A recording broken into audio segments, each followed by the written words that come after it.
मान साहब प्लीज बेटा आप करा जी। अध्यक्ष महोदय, ये जो परिशिष्ट एक आपने दिया है 21 जनवरी 16 को जो क्लस्टर का चयन हुआ उसमें मेरे ट्राइबल क्षेत्र का भी उदयपुर का गोगुंदा का चयन हुआ है। अब तक इस गोगुंदा का जो आपने चुना है इसमें श्यामा प्रसाद मुखर्जी अर्बन में, इसमें कितना पैसा आपने मान्य आप सीनियर आदमी, इस क्वेश्चन से संबंधित थी।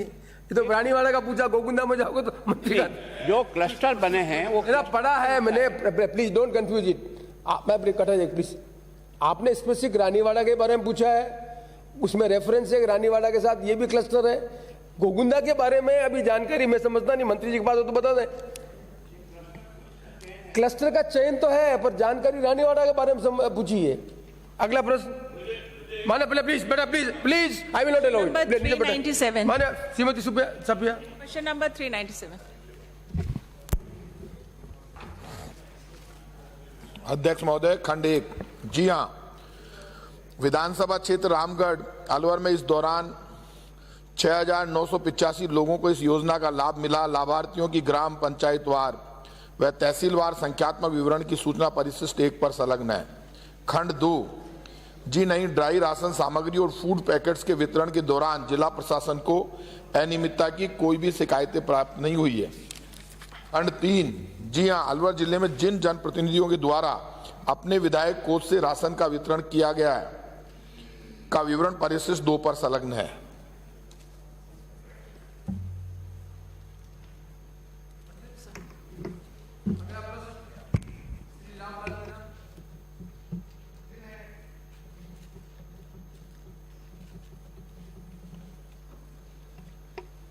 माननीय अध्यक्ष महोदय, जी नहीं, विधानसभा क्षेत्र डूंगरपुर के ब्लॉक डूंगरपुर व बिछीवाड़ा में विभाग के अधीन आंगनवाड़ियों में पोषाहार का भुगतान जून 2019 से मार्च 2020 तक एवं बेबी मिक्स का भुगतान जनवरी 2020 से मार्च 2020 तक के बकाया राशि का कोई भुगतान कर दिया गया है।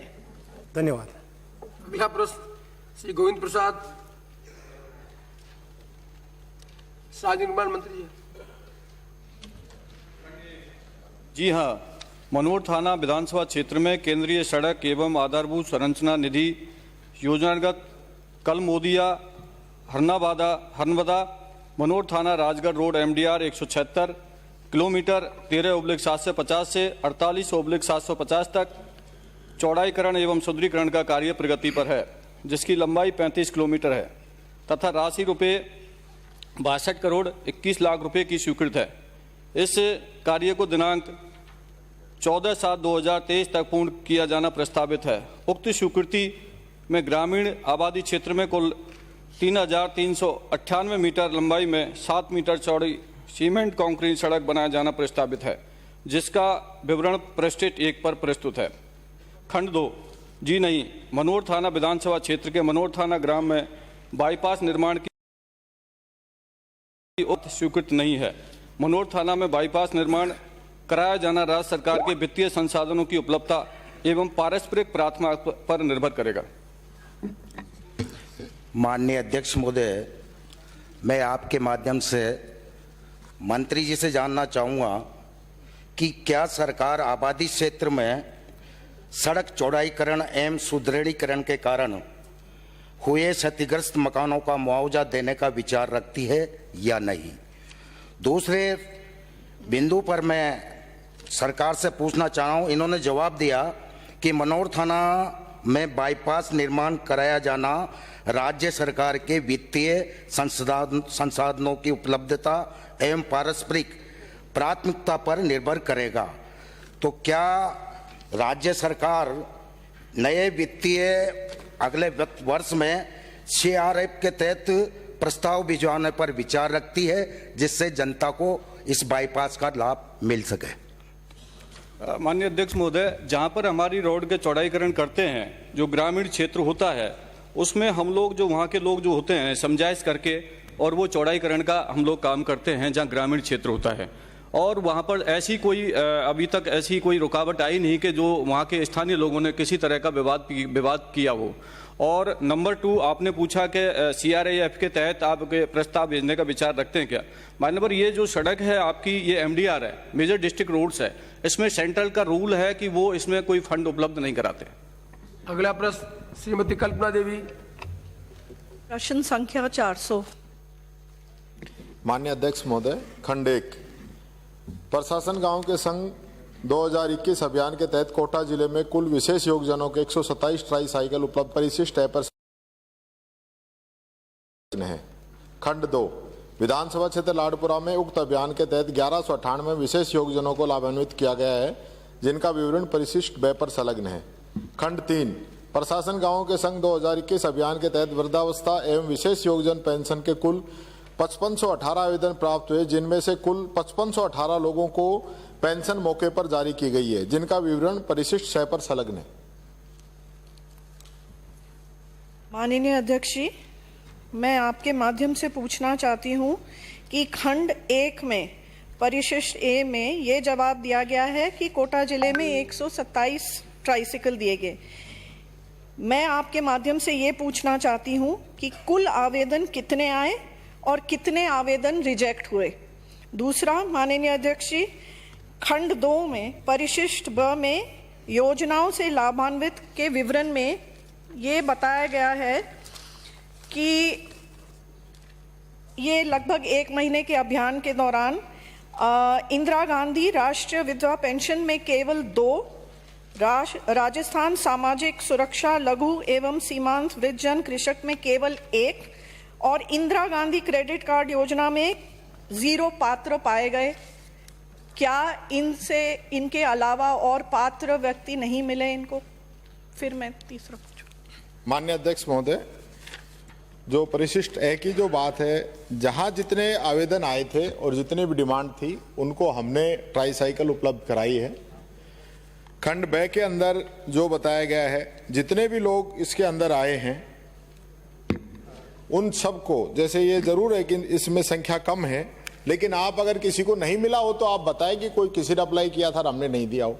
जितने भी लोग आए थे हमने सबको, जो भी इसके पात्र लोग थे उन सबको हाथ किया। मैंने आपको बताया कि 5518 पेंशन के आवेदन आए, 5518 ही हमने दिए।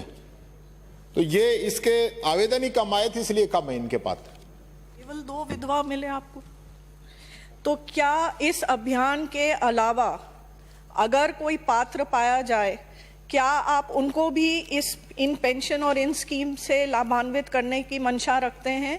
और अगर रखते हैं तो कब तक इनको ये पेंशन दिलाया जाएगा? माननीय अध्यक्ष महोदय, सतत प्रक्रिया है, कभी भी ई-मित्र पर आवेदन कर सकते हैं और उनको हम जितने भी पात्र लोग हैं उनको पेंशन देंगे। और दूसरा, अभियान को भी अभी माननीय मुख्यमंत्री जी ने बजट घोषणा के अंदर 1 साल और बढ़ा दिया गया है। तो आप जितने भी आवेदन बताएंगे सबको हम इसके अंदर सम्मिलित करेंगे। अगला प्रश्न मोहन राम चौधरी। अगला प्रश्न श्री रामलाल मीणा। 402।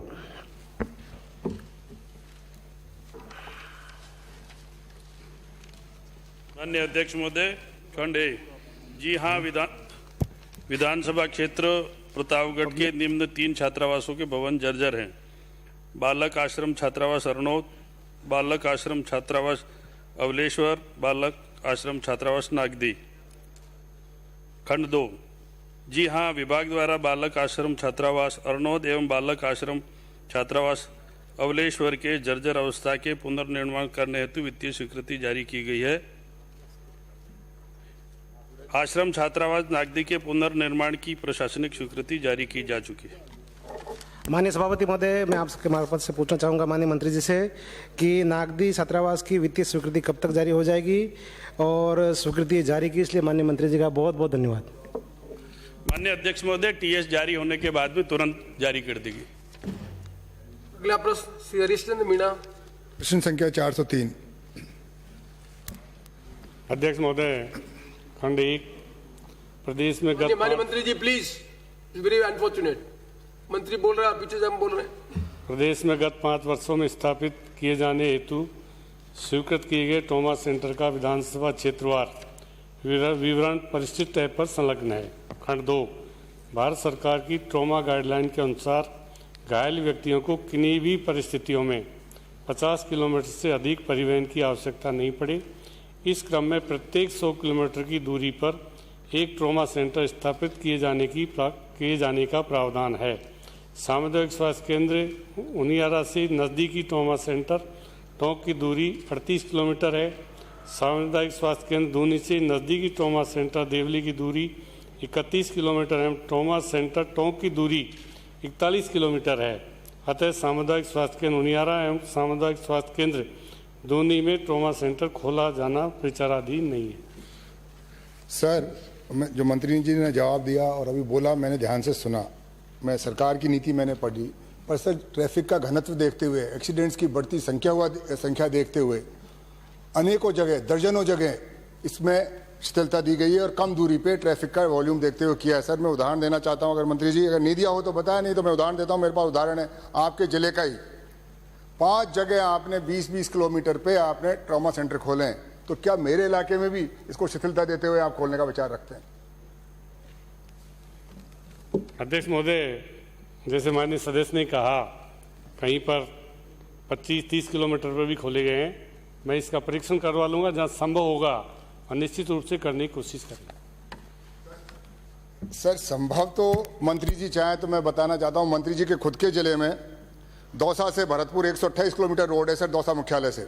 उसमें दौसा से सिकंदरा 26 किलोमीटर पे, दौसा से महुआ 35 किलोमीटर पे, महुआ से हलैना 25 किलोमीटर पे, हलैना से भरतपुर 29 किलोमीटर पे और उज्जैन से भरतपुर 20 किलोमीटर पे आपने फिर खोला है मंत्री महोदय। अभी हाल ही में सिकंदरा से बसवा 25 किलोमीटर पे। तो मैं कोई जो उदाहरण दे रहा हूं ये कार्य का, और ऐसे अब केकड़ी का मैं बताऊं, मैं तो हेल्थ मिनिस्टर्स के बारे में बात करना चाहता हूं। माननीय मंत्री जी, आप बात माननीय मंत्री जी, मंत्री जी सहानुभूतिपूर्वक विचार करें, दया करें, मेरे एक तो खोलें। दया नहीं करें, सहानुभूति विचार करके निर्णय करें। ठीक है अध्यक्ष महोदय, जैसे कहा कि कम दूरी पर भी खोले गए हैं, मैंने पहले भी निवेदन किया कि परीक्षण करा के जहाँ संभव होगा इनके दूनी में उनियारा एक तरह से हाईवे सवाई माधोपुर से भी आता है, इधर आपके उधर बूंदी वगैरह वहाँ तक जाता है, तो उस पर आवश्यकता उनियारा में हम करने की कोशिश करेंगे। अगला प्रश्न स्थगित। अगला प्रश्न श्री संजय शर्मा। प्रश्न संख्या 3629। 405 प्लीज स्टेट नंबर 405 बोले। कोई बात।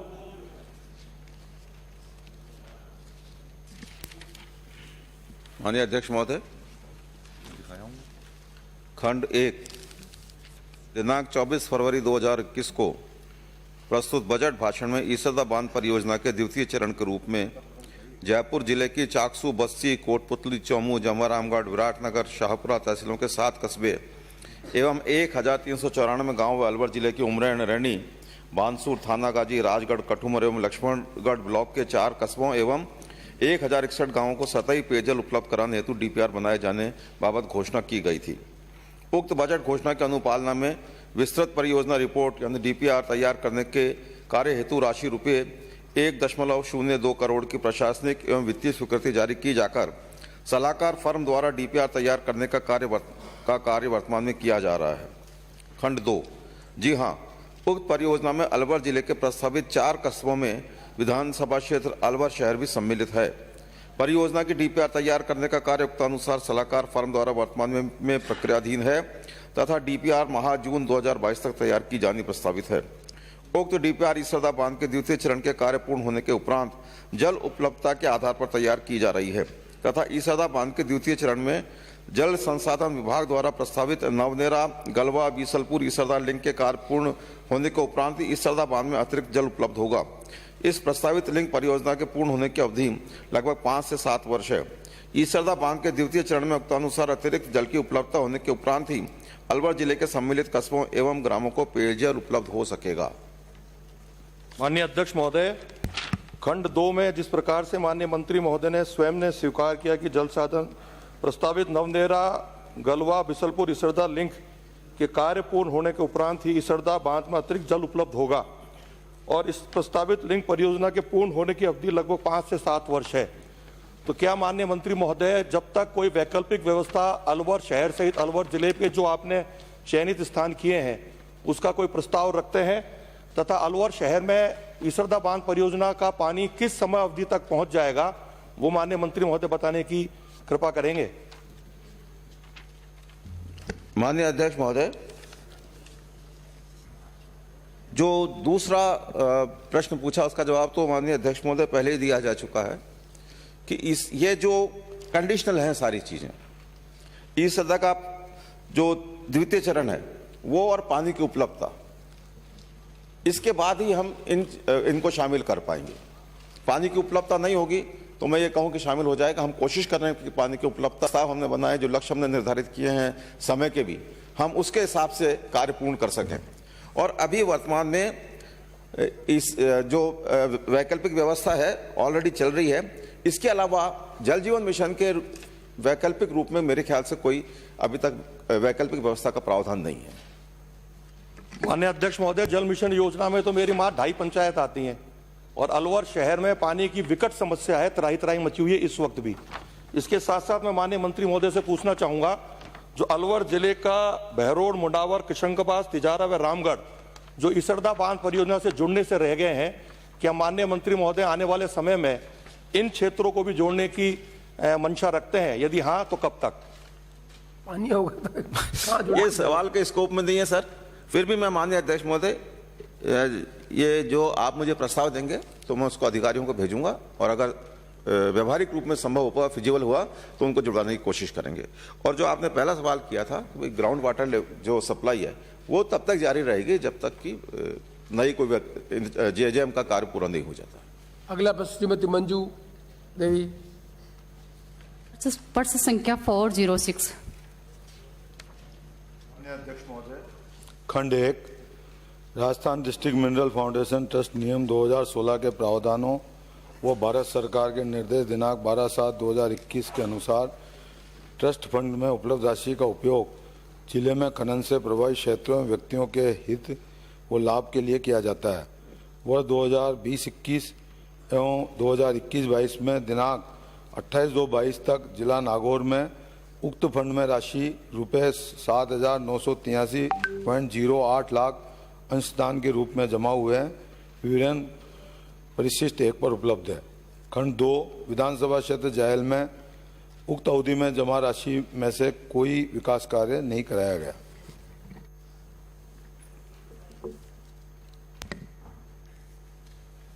माननीय अध्यक्ष महोदय, मैं आपके माध्यम से माननीय मंत्री महोदय से जानना चाहूँगी कि जायल विधानसभा क्षेत्र में डीएमएफटी की से कोई विकास कार्य नहीं करवाया गया है, तो क्या सरकार अब कोई विकास कार्य स्वीकृत कराने का विचार रखती है? यदि हाँ तो कब तक?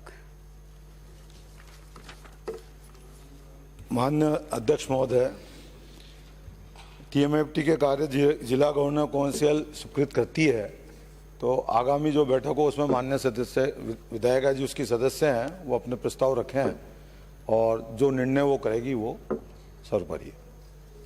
अगला प्रश्न श्री गोपीचंद मीणा, प्रश्न संख्या 407। अध्यक्ष महोदय, खंड 1 जिला डूंगरपुर में प्रशासन गांवों के संग अभियान में 24,072 पट्टे आवंटित किए गए। पट्टों का तहसीलवार संख्या विवरण परिशिष्ट 1 पर संकलन है। खंड 2 उक्त अभियान में प्रशासनिक कार्यालयों के निर्माण किए जाने हेतु 2.89 हेक्टेयर जमीन आवंटित की गई। आवंटित जमीन का विभागवार एवं तहसीलवार परिशिष्ट 2 पर संकलन है। अध्यक्ष महोदय, मैं आपके मार्फत ये पूछना चाह रहा हूँ, इस प्रश्न का उत्तर प्रश्न के अंदर ही छिपा हुआ है। मेरा ये कहना था कि जो हमारे उस क्षेत्र में जो भूमि आवंटन की थी, जिसमें नेशनल हाईवे, स्टेट हाईवे और ग्रामीण सड़कों का क्या मापदंड है जो इतनी ज़मीन छोड़ करके ही उसका अलॉटमेंट किया जाए, ये हमारे वहाँ पर मैं आपको निवेदन करना चाहता हूँ, कम से कम 150 मीटर इस तरफ और 150 मीटर इस तरफ यूँ करके कम से कम 1 किलोमीटर की ज़मीन पर किसी भी प्रकार का अलॉटमेंट नहीं किया गया, जो कि उदयपुर संभाग के लिए ही है या पूरे स्टेट के लिए, ये मैं जानना चाहता हूँ। माननीय अध्यक्ष महोदय, कि नेशनल हाईवे हैं, 4 लेन है, 6 लेन है, स्टेट रोड हैं, डिस्ट्रिक्ट मेजर रोड हैं, इस तरह के अलग अलग उसमें डिस्टेंस रहती है, लेकिन इन्होंने केवल पट्टों की बात की है। कि पट्टे इतने मिले और सरकारी जो विभाग है उनको कितनी जमीन आवंटित की, उस बारे में प्रश्न है। अगला प्रश्न श्रीमती अनिता बदेल। अध्यक्ष महोदय, क्वेश्चन संख्या 408।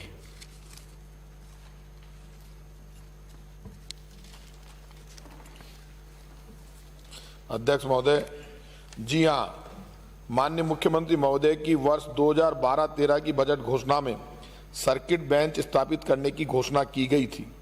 खाद्य नागरिक आपूर्ति एवं उपभोक्ता मामले विभाग द्वारा दिनांक 18/5/2012 से सर्किट बेंच जोधपुर, कोटा, बीकानेर, उदयपुर, अजमेर एवं भरतपुर की अधिसूचना जारी की गई है।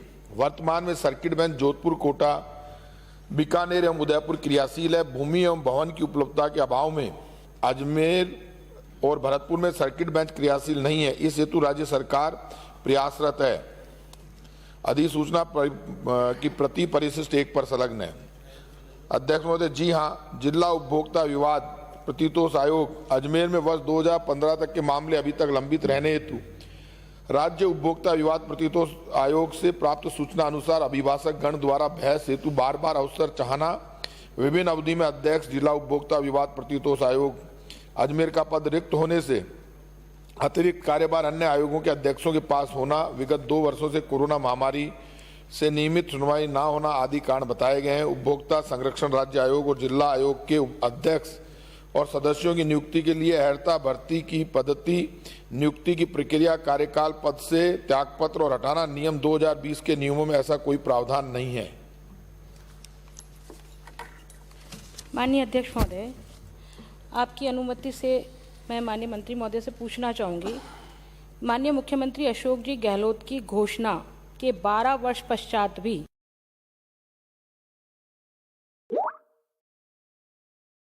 भूमि और भवन अजमेर की सर्किट बेंच क्रियाशील नहीं है, तो क्या मंत्री महोदय इसको भूमि और भवन की उपलब्धता के लिए पिछले 12 वर्षों में कभी कोई राज्य सरकार ने बजट आवंटित किया है क्या? एक तो पहले प्रश्न के जो पूरक प्रश्न है उसके लिए आप ये जवाब दें कि कोई बजट आवंटन किया है और या कोई पद जो राज्य की सर्किट बेंच के लिए आवश्यक है वो सृजित किए हैं क्या? पहला पूरा प्रश्न ये है। और दूसरा पूरा प्रश्न माननीय अध्यक्ष महोदय आपके माध्यम से पूछना चाहूँगी, माननीय मंत्री महोदय ने 3 कारण बताए हैं। पहला कारण है अभिभाषकगण द्वारा बहस हेतु बार बार अवसर चाहना। दूसरा में अध्यक्ष जिला उपभोक्ता विवाद प्रतिशोध आयोग अजमेर का पद रिक्त होना। और तीसरा कारण बताया है कि 2 वर्षों से कोरोना महामारी। तो 2 वर्ष 2015 तक के पेंडिंग है केस, जबकि 2 वर्ष तो 2019 में ही आया कोविड। तो 15 से लेकर के 19 तक के किस कारण से पेंडिंग है? कितने मामले हैं जिनमें से अभिभाषक द्वारा बार बार अवसर चाहने के कारण से पेंडिंग है? कितने कारण ऐसे हैं जो अध्यक्ष की नियुक्ति, क्योंकि अध्यक्ष की नियुक्ति तो राज्य सरकार प्रश्न पूछे ना, मैं ये पूछ रही हूँ कि अध्यक्ष की नियुक्ति तो राज्य सरकार द्वारा ही की जाती है, तो राज्य सरकार ने समय पर नियुक्ति क्यों नहीं की अध्यक्षों की? दूसरा मेरा प्रश्न पूछे, उत्तर दे रहे हैं। 2 ही प्रश्न पूछे माननीय अध्यक्ष महोदय। आपके माननीय मंत्री जी, तीनों कारणों के कारण कितने, माननीय सदस्य, तीनों कारणों के कारण कितने पेंडिंग है, बात खत्म होती है, उसको एक्सप्लेन करने की जरूरत क्या है माननीय मंत्री जी? भारत सरकार के नियम, कायदे, कानून के अनुसार ये नियुक्तियां होती है। और आप जो ये कह रहे हैं कि जुडिशरी को गाइड नहीं किया जा सकता और जुडिशरी आप सुनने नहीं चाहते, हम क्या, आप क्या भजन कीर्तन कर रहे थे 5 साल तक भूमि उपलब्ध कराने के लिए मना? माननीय मंत्री जी इधर देख, मैं अध्यक्ष जी इसलिए कह रहा हूं, ये अजमेर और भरतपुर में बिल्कुल खोलने के लिए सरकार सीरियस है। कलेक्टर को भूमि के लिए चिन्हित करने के लिए लिख दिया गया, आदेश दिए गए। कल भी मैंने मीटिंग बुलाई थी, रजिस्ट्रार को बुलाया, इन लोगों को बुलाया, बात की। और ये जो सारा मामला है, भारत सरकार पैसा उपलब्ध कराती है। दिक्कत ये हो रही है कि जिस तरह से ये सवाल करते हैं उसमें ये समझना पड़ेगा ये जुडिशरी है। बार बार ये कहा जाता है कि साहब कितने मामले पेंडिंग है, क्यों पेंडिंग है, वहां पर डेट मांगते हैं। कल भी मैंने कहा कि 90 दिन से ज्यादा नहीं होने चाहिए, नियम है। लेकिन ये जो नियुक्तियां हुई है उसमें डीजे लेवल का, हाईकोर्ट लेवल के लोग जो कि जिनकी नियुक्तियां की गई वो फैसले करते हैं। और जल्दी से जल्दी सरकार चाहती है भरतपुर में और अजमेर में लोगों को अधिकार मिले और ये सर्किट बेंच चालू हो। और बता दो, आपका कोई क्वेश्चन है तो? मंत्री जी, that is her freedom, please पूछे मंत्री जी, पूछे। माननीय अध्यक्ष महोदय, मैंने तो सिर्फ दो सवाल पूछे हैं। पहला सवाल ये पूछा है कि भूमि और भवन की उपलब्धता के लिए सरकार ने कोई बजट आवंटन किया है क्या पिछले 12 वर्षों में। दूसरा प्रश्न मैंने ये पूछा था कि कितने पद आपने स्वीकृत किए राज्य की सर्किट बेंच के लिए, कितने पद आपने स्वीकृत किए। सिर्फ ये तो एक्समेन पे आप प्रश्न पूछते नहीं है, एक्समेन बैठो, आप दोनों प्रश्न का जवाब देते हैं, आप उसको जस्टिफाई करते हैं वापिस। माननीय मंत्री दोनों प्रश्न का जवाब दे दें। माननीय मंत्री दोनों प्रश्न स्पेसिफिक प्रश्न है कि ये जो आपने 12 से लगाकर 22 हो गए हैं, उसमें भवन के लिए क्या प्रयत्न किए गए और सर्किट बेंच करके क्रिएट कर दी तो उसके लिए पद क्रिएट किए नहीं किए। हाँ, पद के लिए पूछा मैं, पद क्रिएट किए। कितने राठौड़ साहब खुश हो रहे हैं कि खट्टे अटक माननीय मंत्री जी प्लीज, आई डोंट टेक बोल रहे हैं प्लीज, बैठे आई एम एक्सट्रीमली सॉरी माननीय मंत्री, प्लीज डोंट। आप अपने हाउस को क्या करें, लाइव जा रहा है एवरीथिंग। अध्यक्ष जी सॉरी, लेकिन वो बीच बीच में बोलते हैं उनको, आप मेरे सब ध्यान दें, उनको बोलना मैं अपने कर लूंगा कंट्रोल, आपकी मित्रता को मैं ठीक कर लूंगा बिल्कुल, आप मेरे से बोले आप।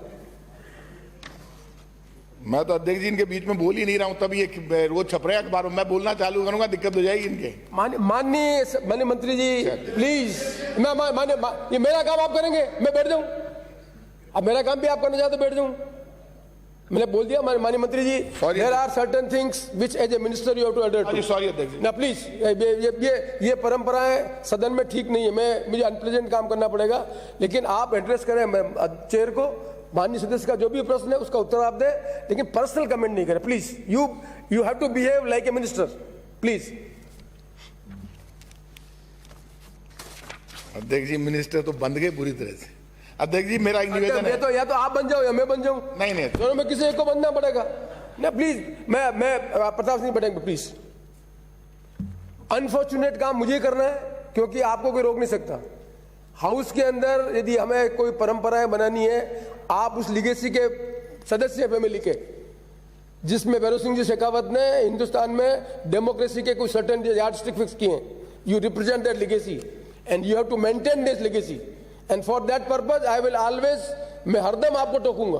और मैं फिर आपसे कह रहा हूं कि आपको प्रताप सिंह जी एक अच्छे कार्यकर्ता हो सकते हैं, पर you have to prove as a good minister and in order to prove your to be a good minister you have to take certain cautions. So please behave like a minister. अध्यक्ष जी, ये जो जमीन का आवंटन है, जमीन के आवंटन के लिए कलेक्टर को लिख दिया गया है, सरकार ने आदेश जारी किया है और जमीन का आवंटन अभी तक नहीं हुआ है। इसके लिए मैं अध्यक्ष जी पूरे सदन को भरोसा देता हूं, आपको भरोसा देता हूं, वापस कलेक्टर्स को बुलाकर और दबाव देकर कहा जाएगा। लेकिन इसमें कोई दो राय नहीं, 12 साल हो गए, पिछली सरकार ने भी इसमें आवंटन में रुचि नहीं दिखाई, हम पूरी रुचि दिखा रहे हैं। कल मैं मीटिंग कर चुका हूं और आगे भी मैं आपको भरोसा देता हूं सदन को अध्यक्ष जी कि जल्दी से जल्दी जमीन का आवंटन कराया जाएगा। जहां तक सदस्य राज्य आयोग, जिला आयोग के अध्यक्षों और सदस्यों की संख्या, उपभोक्ता संरक्षण अधिनियम 2019 की धारा 28(2) के अनुसार प्रत्येक जिला आयोग में एक अध्यक्ष और 2 सदस्यों से मिलकर आयोग बनता है। धारा 42(3) के अनुसार राज्य आयोग में निम्नलिखित से मिलकर बनेगा, क्या एक अध्यक्ष, क्या 4 से अन्यून और उत्तीर्ण संख्या से अनधिक संख्या के जो केंद्रीय सरकार के परामर्श में विहित किए गए हैं। उपभोक्ता संरक्षण नियम 2020 के नियम 4(3) के तहत जिला आयोग का कम से कम एक सदस्य तथा एक सदस्य अथवा अध्यक्ष महिला होगी। जोधपुर, उदयपुर में सर्किट बेंच माह में 2 माह में सप्ताह तथा कोटा बीकानेर में 1 सप्ताह में आयोजित की जाती है। अध्यक्ष जी, राज्य आयोग का अध्यक्ष निर्धारित कर दिया गया। वर्तमान में जिला आयोग के माननीय मंत्री खाली एक बता दें कि जो सर्किट प्लीज है बैठे जो 2 सर्किट बेंच इंटेंट थी भरतपुर और अजमेर, वहां कोई पोस्ट क्रिएट की क्या सर्किट बेंच के लिए? That's all. बजट में पोस्ट क्रिएट नहीं किया और मैं आपको इनके जहां तक अधिकारियों का बात है अभी पोस्ट क्रिएट नहीं किया और हमने अध्यक्ष की नियुक्ति कर दी है। अगला प्रश्न श्री बाबूलाल खराडी। अन्य अध्यक्ष महोदय, प्रश्न संख्या 409। माननीय मंत्री जी उनको बोलने का मैंने लोग क्या प्रश्न ये पूछ रहे हैं।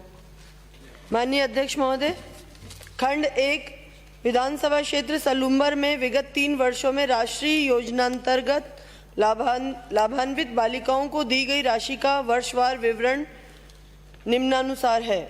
2018-19 में लाभान्वित बालिकाएं 3,503 व 87,57,500।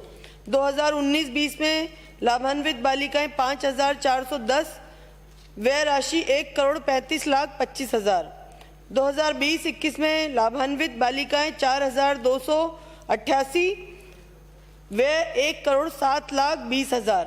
खंड 2 विधानसभा क्षेत्र सलूम्बर में विगत 3 वर्षों में महिला एवं बाल विकास विभाग द्वारा महिला एवं बालकों के कल्याण एवं उत्थान हेतु योजनावार वर्षवार आवंटित बजट एवं व्यय का पृथक पृथक विवरण सीडीपीओ सलूम्बर प्रथम का परिशिष्ट 1 पर, सलूम्बर द्वितीय का परिशिष्ट 2 पर तथा सराड़ा का परिशिष्ट 3 पर एवं महिला अधिकारिता निदेशालय द्वारा विधानसभा क्षेत्र सलूम्बर में संचालित योजनाओं का विवरण परिशिष्ट 4 पर संलग्न है। माननीय अध्यक्ष महोदय जी, माननीय मंत्री जी ने जवाब दिया। आपने जो तालिका मुझे दी है, जो विवरण दिया है, उससे काफ़ी आंकड़ों से तो हम संतुष्ट हैं, लेकिन खंड 2 में आपने विवरण दिया है तालिका का, जिसमें एक योजना जो है समला राजीव गांधी किशोरी बालिका सशक्तिकरण पोषाहार योजना, इसके जो आंकड़े हैं ये मुझे समझ में नहीं आते। मैं थोड़ा सा इसको पढ़ दूंगा। वर्ष 18-19 में इसमें आपने रखा है 1,20,000, इसमें से खर्च आपने शून्य किया है। इसी प्रकार से आपने वर्ष 19-20 में रखा है 8 लाख रुपए, इसमें से 19,000 रुपये खर्च किए हैं। इसी प्रकार 20-21 में आपने इसमें रखा था, इसमें संतुष्ट हैं हम लोग, ठीक है, आपने ठीक किया है। तीसरा आपने जो ये अलग अलग सराड़ा और इनमें बताया, इसी में भी यही है। ये वर्ष 2018 में आपने किया है 2,20,000, इसमें शून्य है। आगे भी आपने जो यहाँ खर्च किया है, प्रश्न पूछे आप। ये मैं जो जानना चाहता हूँ कि आपने इस योजना का या तो महत्व कम हो गया है, क्या कारण है, आप बताएं क्यों कम खर्च हुआ है। माननीय अध्यक्ष महोदय, जो माननीय सदस्य ने पूछा है सबला राजीव गांधी किशोर बालिका सशक्तिकरण एवं पोषाहार योजना पे जो खर्च की स्थिति इन्होंने पूछी है, और ये कह रहे हैं कि मैं संतुष्ट नहीं हूं कि 18-19 में, माननीय अध्यक्ष महोदय 18-19 में इन्हीं की सरकार थी, शून्य हुआ है, तो हमने तो उसको आने, जब हम लोग सरकार के अंदर आए तब हमने उसके ऊपर कार्रवाई चालू की है। 19-20 में 6 लाख रुपए हमने आवंटित भी किए। हमने प्रयास किया क्योंकि ये योजना 11 से 14 वर्ष की स्कूल नहीं जाने वाली बालिकाओं को शिक्षित, सशक्त, आत्मनिर्भर एवं जागरूक करने हेतु पोषकीय एवं गैर पोषकीय सेवाओं से लाभान्वित करने के लिए है। 11 से 14 वर्ष की बच्चियां जो स्कूल नहीं जाती, उनको किस तरह से हम लोग घर पे शिक्षित करें, क्या करें। तो मुझे दुख है कि 18-19 के अंदर तो 0 शून्य हुआ, जबकि सरकार इनकी थी, इन्होंने इसके ऊपर कोई कार्रवाई करने की कोशिश नहीं की। हमने 19-20 में प्रयास किया, माननीय अध्यक्ष महोदय, कोरोना काल आ गया, आंगनवाड़ियों को बंद रखना पड़ा, इसलिए इन चीज़ों के ऊपर हम लोग ज़्यादा ध्यान नहीं दे पाए। अब जाके हमारा जो ये व्यय है ये बढ़ रहा है। हम लोग इस वर्ष इससे योजना पर अच्छा खासा व्यय कर रहे हैं और जागरूकता के लिए बच्चियों को, 11 से 14 वर्ष की बच्चियों को इस योजना के तहत जोड़ने का भरपूर प्रयास हमारे विभाग द्वारा किया जा रहा है। माननीय सदस्य, माननीय मंत्री जी, मैं भी कमेंट नहीं करना चाहता, लेकिन इस योजना में जो एलोकेशन आपका है कोरोना के बाद में, उतना भी एडजस्ट नहीं हुआ है। इस योजना का मेन उद्देश्य है कि जो स्कूल की ड्रॉप आउट बच्चे हैं उनको स्वावलंबी बनाने के लिए हम काम करें। विभाग की ज्यादा उत्तरदायित्व हो जाती है कि इस योजना को हम ज्यादा ध्यान दें। इसलिए मैंने आंकड़े देखे खुद ने, और मैं हूँ कि भाई विभाग को इस योजना पर ज्यादा ध्यान देना चाहिए, जिससे स्कूल की ड्रॉप आउट बच्चियां सेल्फ सफिशिएंट हो सके। उसमें जितना एलोकेशन है आपका कोरोना के बाद का, उतना भी एडजस्ट नहीं हुआ है। इसलिए मैं आशा करूंगा कि इसमें विशेष ध्यान दें। निश्चित तौर पे आपने कहा अध्यक्ष महोदय, और हम पूरा प्रयास करेंगे कि इस योजना के तहत हम ज्यादा से ज्यादा ड्रॉप आउट बच्चियों को जोड़ सकें और उनके सशक्तिकरण के लिए कार्य कर सकें। अगला प्रश्न सीसेम लोड़ा, संख्या 410। अध्यक्ष महोदय, खंड 1, विगत 3 वर्षों में विधानसभा क्षेत्र केकड़ी में विभिन्न योजनाओं के अंतर्गत कुल 17 नई सड़कें राशि रुपये 53.96 करोड़ की स्वीकृत की गई थी, जिनमें 14 कार्य पूर्ण किए जा चुके हैं, 2 कार्य प्रगतिरत हैं एवं 1 कार्य की भूमि अवाप्ति की प्रक्रिया प्रगतिरत है। विवरण परिशिष्ट 1 पर प्रस्तुत है। खंड 1, जी हाँ, बजट घोषणा 22-23 में प्रत्येक विधानसभा क्षेत्र के लिए नॉन पेचेबल नवीन सड़कों के हेतु 10 करोड़ रुपए की राशि 10 करोड़ की घोषणा माननीय मुख्यमंत्री महोदय द्वारा की गई थी। इसके अतिरिक्त नवीन सड़कें स्वीकृत कराना राज्य सरकार के वित्तीय संसाधन की उपलब्धता एवं पारस्परिक प्राथमिकता पर निर्भर करेगा। माननीय अध्यक्ष महोदय, पिछले साल स्टेट हाईवे 26 पर बाईपास के निर्माण की स्वीकृति प्रदान की गई थी। मैं माननीय मंत्री जी से जानना चाहता हूं कि भूमि अवाप्ति के लिए एसडीएम केकड़ी और सरवाड़ ने जन सुनवाई कब की, कब तक कर दी जाएगी? और दूसरा, 19-20 में डीएमएफटी से 14 सड़कें जिसके लिए 14 करोड़ की वित्तीय स्वीकृति थी, आपने 9 करोड़ में इसको पूरा कर दिया, तो बचे हुए 5 करोड़ से केकड़ी विधानसभा में और कौन सी सड़कें मंजूर की जाएगी? माननीय अध्यक्ष महोदय, जो माननीय सदस्य ने कहा है कि सेक्शन 11 का काम कब पूरा कर दिया जाएगा, इसमें क्या है, समय लगता है। जैसे ही सैंक्शन होता है उसके बाद हमारी एएस और अपने प्रशासनिक स्वीकृति और वित्तीय स्वीकृति निकलती है। उसके बाद में हम लोग जो वहाँ के खातेदार होते हैं, जो खातेदार होते हैं, उनसे हम लोग एक एजेंसी द्वारा जो एएसआई है उसके द्वारा हम लोग जमीन जो अबाप्ति करने का एक प्रोसेस होता है उसको हम लोगों ने शीघ्र पूरा कर लिया है और तकरीबन 87% खातेदारों ने वहाँ सहमति प्रदान कर दी गई है। और उसके तुरंत बाद अभी हम लोगों ने कल 21 तारीख को जो वहाँ के एडिशनल चीफ हैं उनको हम लोगों ने, हमारे चीफ इंजीनियर ने एक पत्र भी दे दिया, पत्र निकाल दिया है कि शीघ्र इसकी हम लोग निविदा करा दें। क्योंकि कई बार क्या होता है अध्यक्ष महोदय कि हम लोग भूमि अबाप्त करने में यदि उसको हम लोग निविदा लगा दें तो फिर वहाँ के जो खातेदारक होते हैं वो सुप्रीम कोर्ट या अपने हाई कोर्ट में चले जाते हैं। इसलिए हम लोग चाहते हैं कि 100% उसमें भूमि अबाप्ति हो जाए, तो शीघ्र उसमें मात्र 90 दिवस गजट नोटिफिकेशन भी हमने लागू कर दिया उसमें, और शीघ्र हम उसमें अपना निविदा लगा देंगे। और नंबर टू आपने कहा 14 अपने उस सड़कों का उसमें मैंने आपको परिशिष्ट 1 पे सारा कुछ दे रखा है, आप पढ़ लें उसको। अगला प्रश्न श्रीमती मनीषा पवार। प्रश्न संख्या 411। माननीय अध्यक्ष जी, खंड 1, विधानसभा क्षेत्र शेरगढ़ में विभाग द्वारा संचालित अनुसूचित जाति, अनुसूचित जनजाति, अति पिछड़ा वर्ग, अन्य पिछड़ा वर्ग, डॉक्टर अंबेडकर आर्थिक पिछड़ा वर्ग उत्तर मैट्रिक छात्रवृत्ति एवं मुख्यमंत्री सर्वजन उच्च शिक्षा छात्रवृत्ति योजना अंतर्गत वर्ष 2021 में एवं 21-22 20 मार्च 2022 तक योजनावार एवं वर्षवार प्राप्त आवेदनों का विवरण परिशिष्ट ए पर संलग्न है। खंड 2, विधानसभा क्षेत्र शेरगढ़ में विभाग द्वारा संचालित अनुसूचित जाति, अनुसूचित जनजाति, अति पिछड़ा वर्ग, अन्य पिछड़ा वर्ग, डॉक्टर अंबेडकर आर्थिक पिछड़ा वर्ग उत्तर मैट्रिक छात्रवृत्ति एवं मुख्यमंत्री सर्वजन उच्च शिक्षा छात्रवृत्ति योजना अंतर्गत वर्ष 2020-21 एवं 21-22 20 मार्च 2022 तक योजनावार एवं वर्षवार स्वीकृत एवं लंबित आवेदन पत्रों का विवरण परिशिष्ट व्यय पर संलग्न है। खंड 3, जी हाँ, विभाग द्वारा संचालित अनुसूचित जाति, अनुसूचित जनजाति, अति पिछड़ा वर्ग, डॉक्टर अंबेडकर आर्थिक पिछड़ा वर्ग उत्तर मैट्रिक छात्रवृत्ति एवं मुख्यमंत्री सर्वजन उच्च शिक्षा छात्रवृत्ति योजना अंतर्गत लंबित आवेदन पत्रों में से नियमानुसार पात्र विद्यार्थियों के आवेदन पत्रों को स्वीकृत कर भुगतान किया जा रहा है। अन्य पिछड़ा वर्ग उत्तर मैट्रिक छात्रवृत्ति योजना अंतर्गत सीमित वित्तीय संसाधन होने के कारण वर्ष 2020-21 के लंबित आवेदन पत्रों का चालू वित्तीय वर्ष 2021-22 में भुगतान किया जाना संभव नहीं है। वर्ष 21-22 उक्त छात्रवृत्ति योजनाओं में ऑनलाइन आवेदन पत्र आमंत्रित किए जाने की अंतिम तिथि 31 मार्च 2022 निर्धारित है।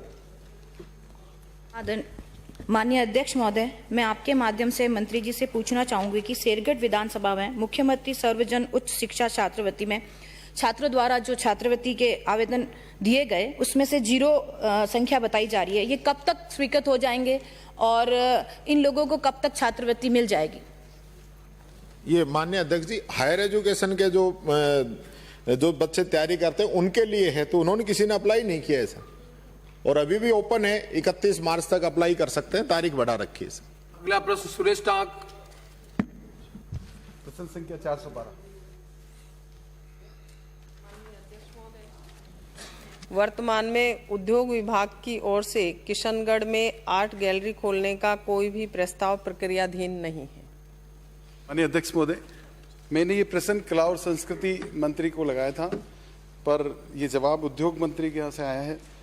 तो मैं ये चाहता हूँ, ये प्रश्न गलत लग गया, इसको डेफर कर दिया जाए कल। प्लीज बैठे। पहले माननीय मंत्री हो गया। अगला प्रश्न श्रीमती इंदिरा, आप हमको गाइड कर रहे हैं, क्या कर रहे हैं आप? बिल्कुल ही। प्रश्न संख्या 1642। माननीय मंत्री जी प्रश्न पूछने दें उनको। डायरेक्ट इंदिरा जी प्रश्न पूछे आप। माननीय अध्यक्ष महोदय, हम आपके माध्यम से मंत्री महोदय से पूछना चाहेंगे कि मांडा योजना अंतर्गत छात्राओं को उच्च शिक्षा प्रोत्साहन व जनजातीय छात्राओं को आर्थिक सहायता देने के लिए छात्र छात्राओं की क्या योग्यता निर्धारित की गई है?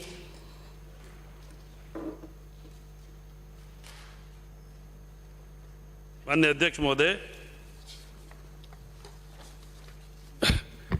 जो छात्राएं कॉलेज में पढ़ रही है या अलग अलग 12th पास है, 11th पास, 10th पास है, इनको स्कूटियां, और जो कॉलेज में पढ़ रही है उनको गृह किराए के रूप में प्रोत्साहन राशि दी जाती है।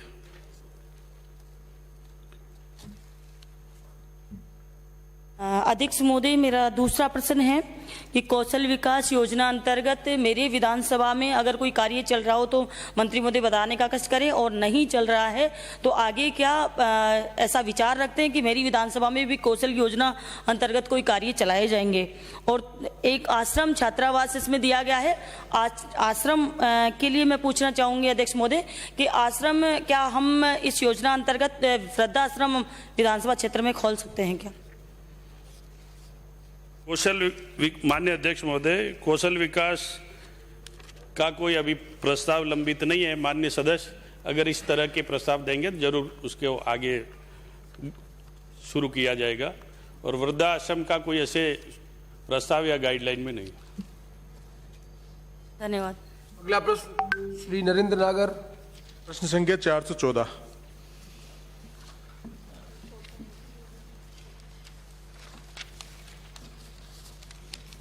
नहीं अध्यक्ष महोदय, जी नहीं, राज्य सरकार के नियमों के अंतर्गत शहीद हुए जवानों की मूर्तियां राज्य सरकार के स्तर पर नहीं लगाई जाती। शहीद के परिजन एवं गांव के निवासियों द्वारा शहीद स्मारक के निर्माण हेतु आवेदन करने पर राज्य सरकार की अधिसूचना क्रमांक F14 राजस्व 6/2005 PT 22 दिनांक 1/10/2009 द्वारा शहीद की मूर्ति लगाने हेतु 500 वर्ग मीटर निःशुल्क भूमि आवंटन का प्रावधान है। माननीय अध्यक्ष महोदय, मैं आपके माध्यम से माननीय मंत्री जी से पूछना चाहता हूं कि यह शहीद मुकुट बिहारी की मूर्ति के लिए और जमीन स्मारक के लिए कोई आवेदन प्राप्त हुआ है क्या? पहला तो ये। दूसरा, आवेदन प्राप्त हुआ तो शहीद स्मारक के लिए कब तक भूमि आवंटित कर दी जाएगी? तीसरा प्रश्न ये है कि जन भावनाओं को देखते हुए कि आगे आने वाले समय में क्या सरकार शहीदों की मूर्ति बनाने के लिए सरकारी पैसा खर्च करने का विचार रखती है क्या? अध्यक्ष महोदय, शहीद मुकुट बिहारी मीणा जो पैरा स्पेशल फोर्स में कार्यरत थे 1 दिनांक 2011/7/2018 को कुपवाड़ा में जम्मू में आतंकवादियों के विरुद्ध कार्रवाई में शहीद हो गए थे। शहीद की मूर्ति की स्थापना हेतु प्रशासन द्वारा इकलेरा तहसील में 3/32 सर्किल पर 10 बाई 10 फीट जगह आवंटित कर दी गई थी। इस आवंटन भूमि पर दिनांक 14 अक्टूबर 2009 को तत्कालीन कांग्रेस जिला अध्यक्ष की श्री कैलाश चंद्र मीणा द्वारा शहीद मुकुट बिहारी मीणा की मूर्ति का अनावरण करवा दिया गया है। इसके लिए फंड तत्कालीन कांग्रेस जिला अध्यक्ष द्वारा ही दिया गया था। शहीद की वीरांगना द्वारा उपरोक्त आवंटन भूमि के लिए कोई आवेदन नहीं किया गया था। शहीद की वीरांगना श्रीमती अंजना मीणा गांव लसाड़िया पोस्ट गढ़वाड़ा नुरजे तहसील खानपुर द्वारा झालावाड़ जिला प्रशासन को मूर्ति हेतु भूमि के लिए वर्ष 2020 में आवेदन करने पर प्रशासन द्वारा शहीद स्मारक परिसर में खानपुर रोड तिराहा झालावाड़ में 0.8 बिस्वा 122 वर्ग गज भूमि का आवंटन किया गया है। शहीद की मूर्ति स्थापना कर दी गई है। अनावरण दिनांक 15 अप्रैल को किया जाना प्रस्तावित है। मूर्ति बनवाने एवं अनावरण का पूरा व्यय मीणा समाज द्वारा ही झालावाड़ में किया जा रहा है। माननीय मंत्री महोदय, ये मैं तो झालावाड़ के लिए जानना चाहता हूँ। खानपुर विधानसभा में स्मारक के लिए जमीन दी थी, उनका जो आवेदन जो था वो झालावाड़ मुख्यालय के लिए था। तो जो आप जवाब दे रहे हो झालावाड़ में अनावरण होगा क्या? ये जो अभी जो प्रश्न जो जवाब दे रहे हो मुख्यालय पे उन्होंने आवेदन किया है माननीय अध्यक्ष महोदय, तो आप जो अनावरण की जो मूर्ति की बात कर रहे हो, या क्या ये झालावाड़ मुख्यालय पे ही उनका आगे आने वाले समय में उनकी मूर्ति का अनावरण होगा क्या, या फिर विधानसभा वो खानपुर में है, तहसील खानपुर में है, या खानपुर में होगा या झालावाड़ में होगा, मुख्यालय पे होगा, ये बता देगा। जहां पर आवेदन किया वही किया जाएगा। झालावाड़ का किया है हुक्म आवेदन। मैं आपको बताना चाह रहा हूं कि शहीद की मूर्ति के लिए सरकार के द्वारा कहीं से भी कोई, हम सिर्फ विधायक कोटे से 4 लाख रुपए दे सकते हैं और सरकार इसके लिए कोई खर्चा वहन नहीं करती, और जहां आवेदन किया था वहां आवंटित कर दी गई है। शहीद की मूर्ति बन गई है, 15 तारीख को उसका अनावरण होना है। उससे पहले एक मूर्ति और भी मीणा समाज द्वारा बना दी गई है। माननीय सदस्य, जो सदस्य एब्सेंट रह गए आगे, तो मैं एक बार पुकार लेता हूं प्रश्न के लिए। श्री राकेश पारीक, श्री मोहन राम चौधरी,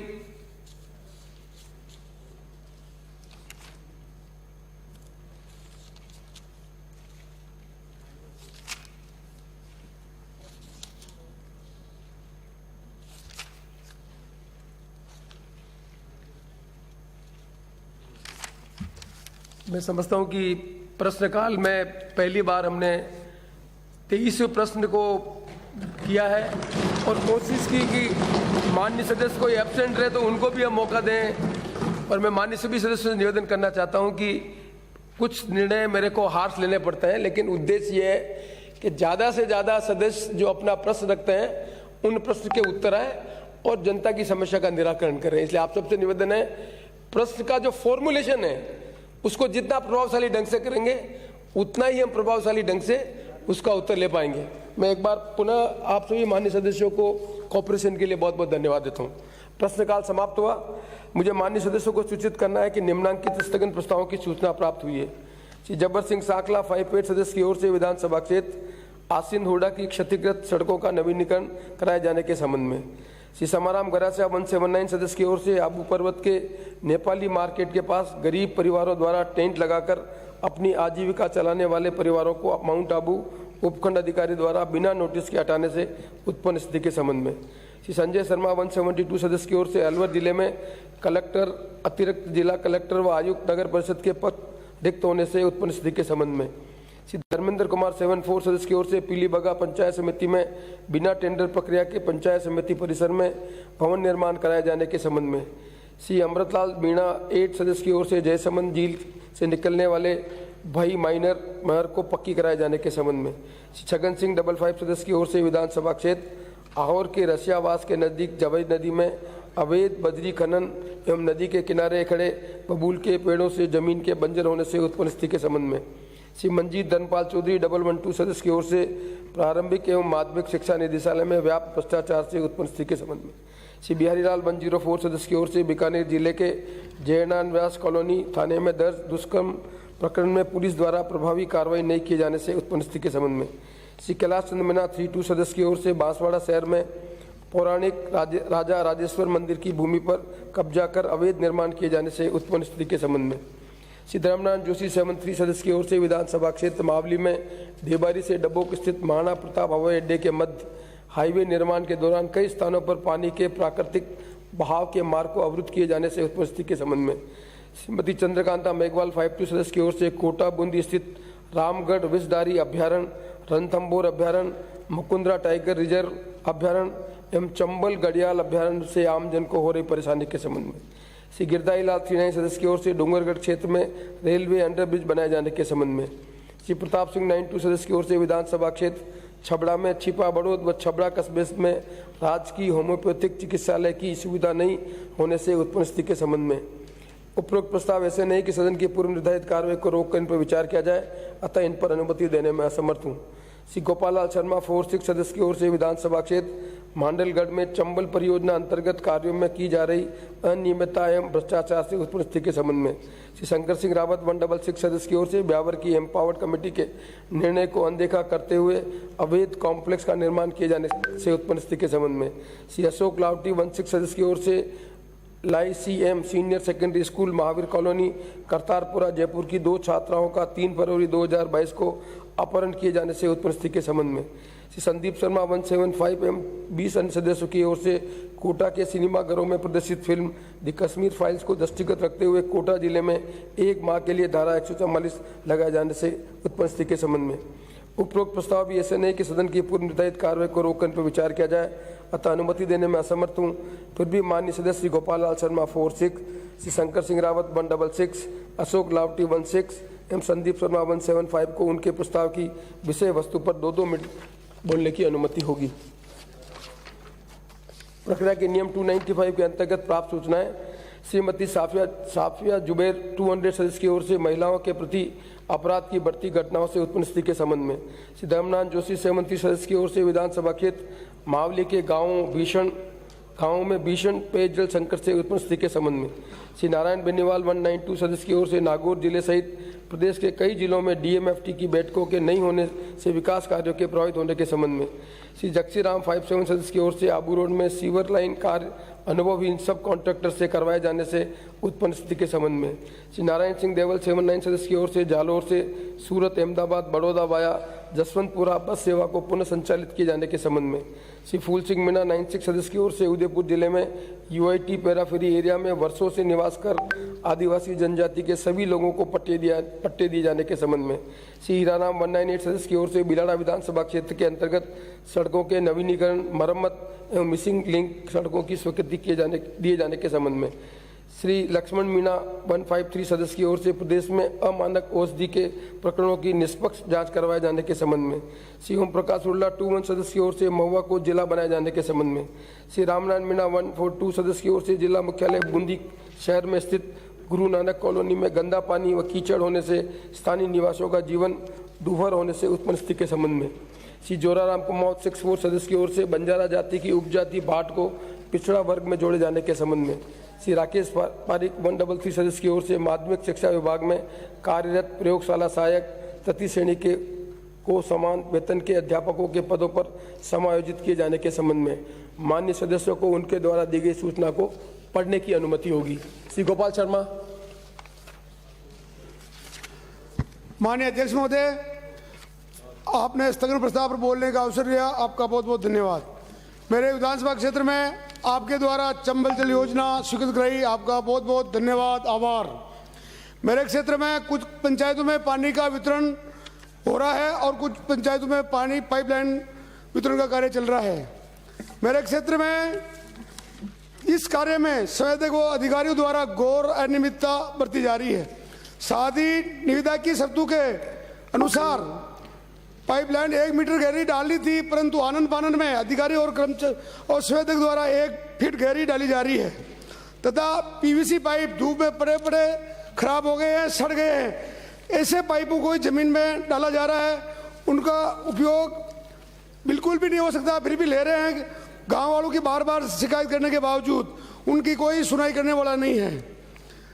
मैं इस कार्य में अधिकारियों एवं संवेदकों द्वारा केवल जनता के पैसों का दुरुपयोग किया जा रहा है और पूरे गांव की सड़कें पूरी तरह से क्षतिग्रस्त कर दी है और वापस उनको ठीक नहीं कर रहे हैं। बार बार कहने के बावजूद लिपापोती करते हैं, परंतु उनको ठीक पूरी तरह अच्छी तरह नहीं करते हैं।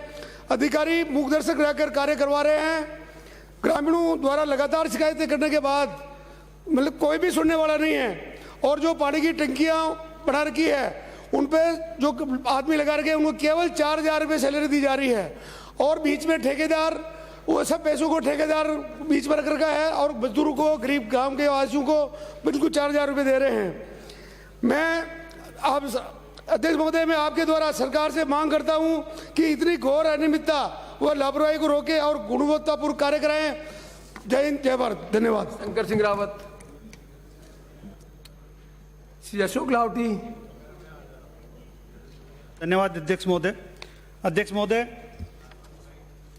जयपुर के ही सम्माननीय अधिवक्ता श्री अवधेश कुमार पुरोहित 2 नाबालिग पुत्रियां भावना पुरोहित व रमा कंवर राजपुरोहित, जिनकी उम्र मात्र 17 वर्ष एवं 16 वर्ष है, दोनों नाबालिग है।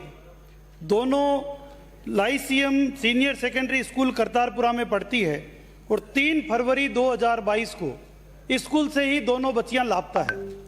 उसी दिन शाम को उनके परिवार के द्वारा जयपुर के ही थाना महेश नगर में 54/2022 एक FIR दी गई और FIR देने के बाद अध्यक्ष महोदय आज 49 दिन बीत गए, अभी तक दोनों नाबालिग बच्चियों का कहीं कोई अता पता नहीं है।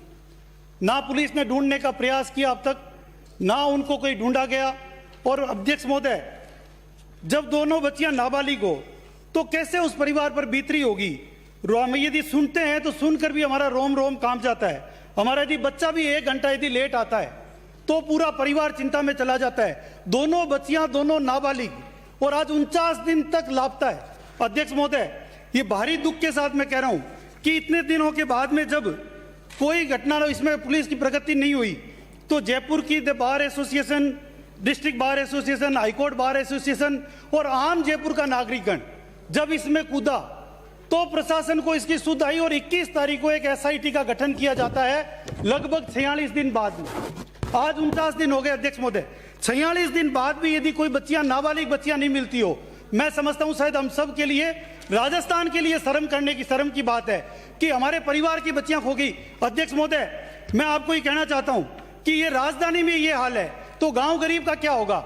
अध्यक्ष महोदय, क्या पुलिस केवल रुतबे पर ही काम करेगी। माननीय राठौड़ साहब जब मंत्री थे तो इनका 4 लीक हो गया तो 5 मिनट में ढूंढ के ले आए। आजम खान की तो भैंस ढूंढ लाए और हमारी बहन बेटियां खो रही है, हमारे साथियों की बहन बेटियां चली गई। हम यहाँ पर चिल्ला चिल्ला के राजस्थान में 45 दिनों से न्याय मांग रहे हैं और सरकार सो रही है, पुलिस सो रही है। अध्यक्ष महोदय, ये राजधानी का हाल है। आखिर कहां जाएगा आम आदमी, किससे न्याय मानेगा। अध्यक्ष महोदय, आपसे हाथ जोड़कर निवेदन है कि इस मामले में न्याय दें और सरकार को डायरेक्शन दे। बहुत बहुत धन्यवाद। शंकर सिंह रावत।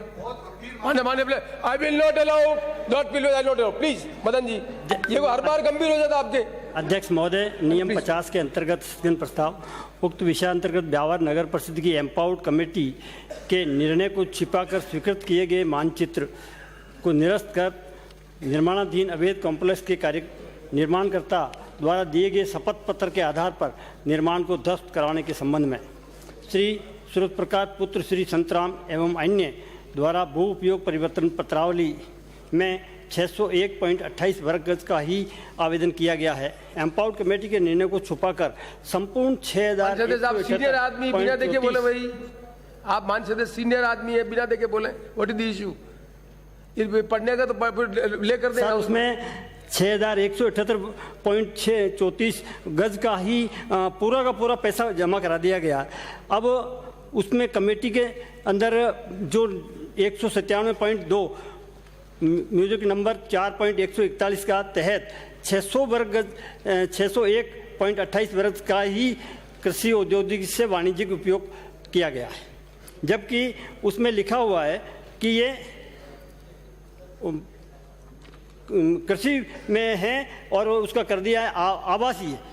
तो एम्पावर्ड कमेटी के निर्णय को छुपाकर आवेदन किया गया, संशोधित विज्ञप्ति जारी के अनुसार उसको भू परिवर्तन किए जाने की शर्त पर सर्वसम्मति से स्वीकृति दी गई है। सशर्त भू उपयोग में 14 दिन का समय दिया गया।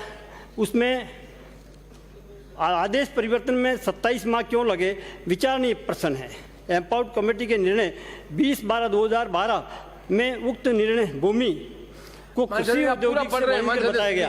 ये पूरा पढ़ रहे हैं मानसद प्लीज, ये पढ़ रहे हैं 290 भाई थोड़ी है, अपने बात को बोला। मेन उसमें है कि एम्पावर्ड कमेटी के निर्णय को छुपा करके जो ये जो भू परिवर्तन किया गया है, अभी कॉम्प्लेक्स खड़ा किया जा रहा है, उसके ऊपर माननीय मंत्री महोदय के द्वारा आपसे निवेदन है सरकार से, आप आदेश दें कि ऐसे अवैध जो कॉम्प्लेक्स जो निर्णय को छुपा करके जो किया जा रहा है उसको रोक लगा करके ध्वस्त करने की कार्रवाई करें, आम जनता को राहत पहुंचाएं। इसी के साथ में आपसे आग्रह है। धन्यवाद सर। श्री संदीप वर्मा। माननीय अध्यक्ष महोदय, कोटा जिले में 21 मार्च सुबह को कार्यपालक जिला मजिस्ट्रेट साहब ने एक तुगलकी फरमान निकाला जिसमें उन्होंने 1 माह के लिए कोटा शहर को प्रतिबंधित क्षेत्र घोषित करते हुए निषेधात्मक धारा 144 लगा दी। कार्यपालक जिला मजिस्ट्रेट के हवाले से जारी हुई सूचना में अगले महीने अप्रैल 22 तारीख तक त्योहार व कश्मीर फाइल मूवी को देखते हुए होने वाली भीड़ भाड़ को नियंत्रित करने के लिए ये धारा 140 लगना बताया है। माननीय अध्यक्ष महोदय, कोरोना के बाद थोड़ी स्थिति संभली, लोग बाग अपने त्योहार मनाने लगे, होली मनाई। अब इतने महत्वपूर्ण इस पूरे महाभर में त्योहार आ रहे थे, जिसमें चेटीचंड सिंधियों का त्योहार और महावीर जयंती हमारे जैन समाज का त्योहार। जिला प्रशासन का कहना है कि ये त्योहार संवेदनशील है, इसमें लोक शांति भंग हो सकती है। इसके साथ साथ जो मूवी वहां चल रही है कश्मीर फाइल, जो पूरे देश में चल रही है, माननीय अध्यक्ष महोदय, इन सारी चीजों को लेकर हमारा जिला प्रशासन कोटा का चिंतित है कि यहाँ लोक शांति भंग हो सकती है, भीड़ भाड़ एकत्रित ना हो जाए।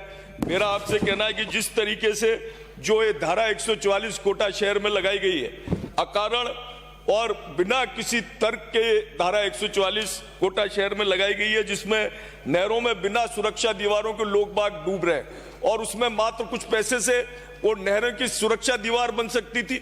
उसको भी इसमें उन्होंने प्ली लिया है कि इसके कारण भी धारा 144 कोटा शहर में लगाई जा रही है। कश्मीर को लेकर, कश्मीर मूवी को लेकर मुख्य बात इन्होंने कही है। मेरा कहना है कश्मीर को लेकर पहले भी इन लोगों का ऑब्जेक्शन रहा है। कश्मीर मूवी में ऐसा क्या है माननीय अध्यक्ष महोदय, इस विषय में मेरा निवेदन आपसे इतना सा है अध्यक्ष महोदय, यदि कोई कॉज हो तो आप धारा 144 लगाओ। देश में किस जिले में धारा 144 लग रही है? अपने प्रदेश में किसी जिले में धारा 144 लग रही है?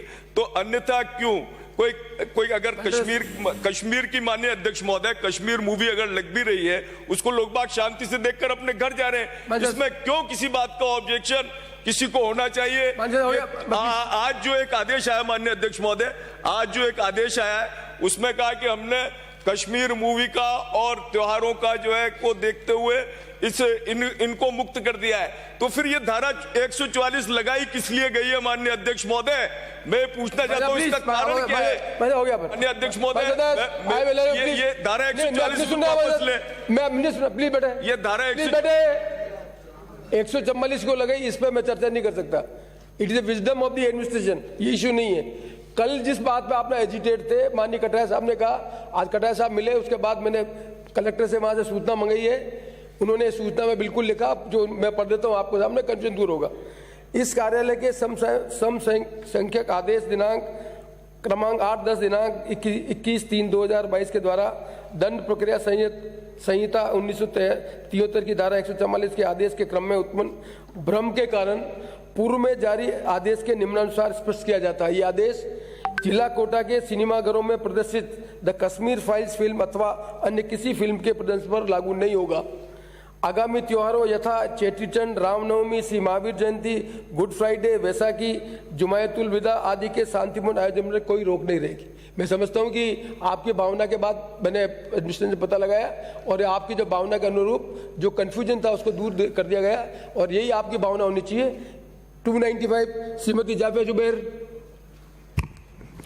अध्यक्ष महोदय, प्रक्रिया के नियमों के नियम 295 के अंतर्गत मैं सदन के माध्यम से सरकार से निवेदन करना चाहती हूं कि भारत की महिलाओं के ऊपर कन्यावध, बाल विवाह, बहुपत्नी प्रथा, पर्दा प्रथा, विधवा दहन, विधवा महिला, दासी एवं अन्य कई प्रथाएं उल्लेखनीय हैं।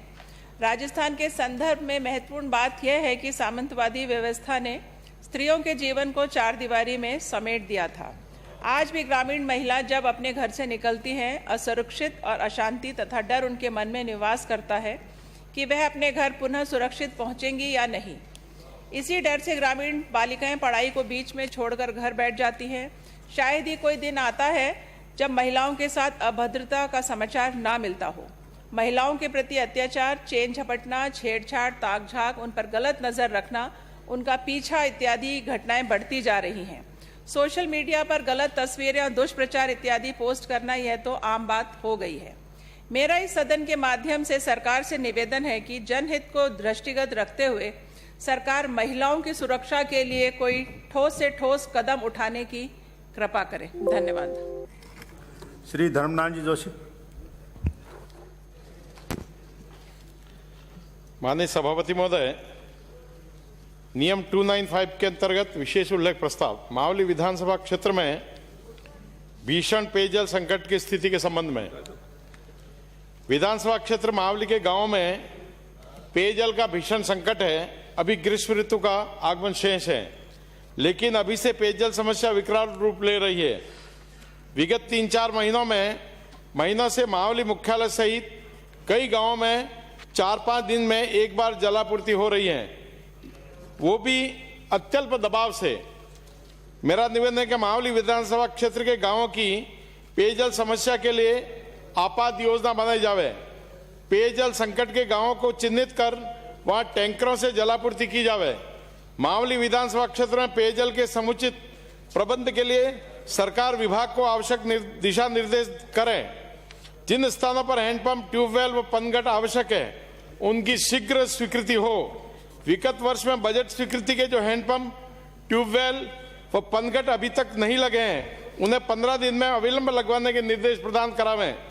पेयजल आम नागरिक की मूलभूत आवश्यकता है, सरकार है प्राथमिकता देवें। साथ ही मावली की जीवन रेखा बागोलिया बांध को भरने की योजना की स्वीकृति को भी मांग करता हूं, जिससे क्षेत्र में जल संकट का समाधान हो और उस क्षेत्र के गांवों के जल स्रोतों का जल स्तर बढ़ सके।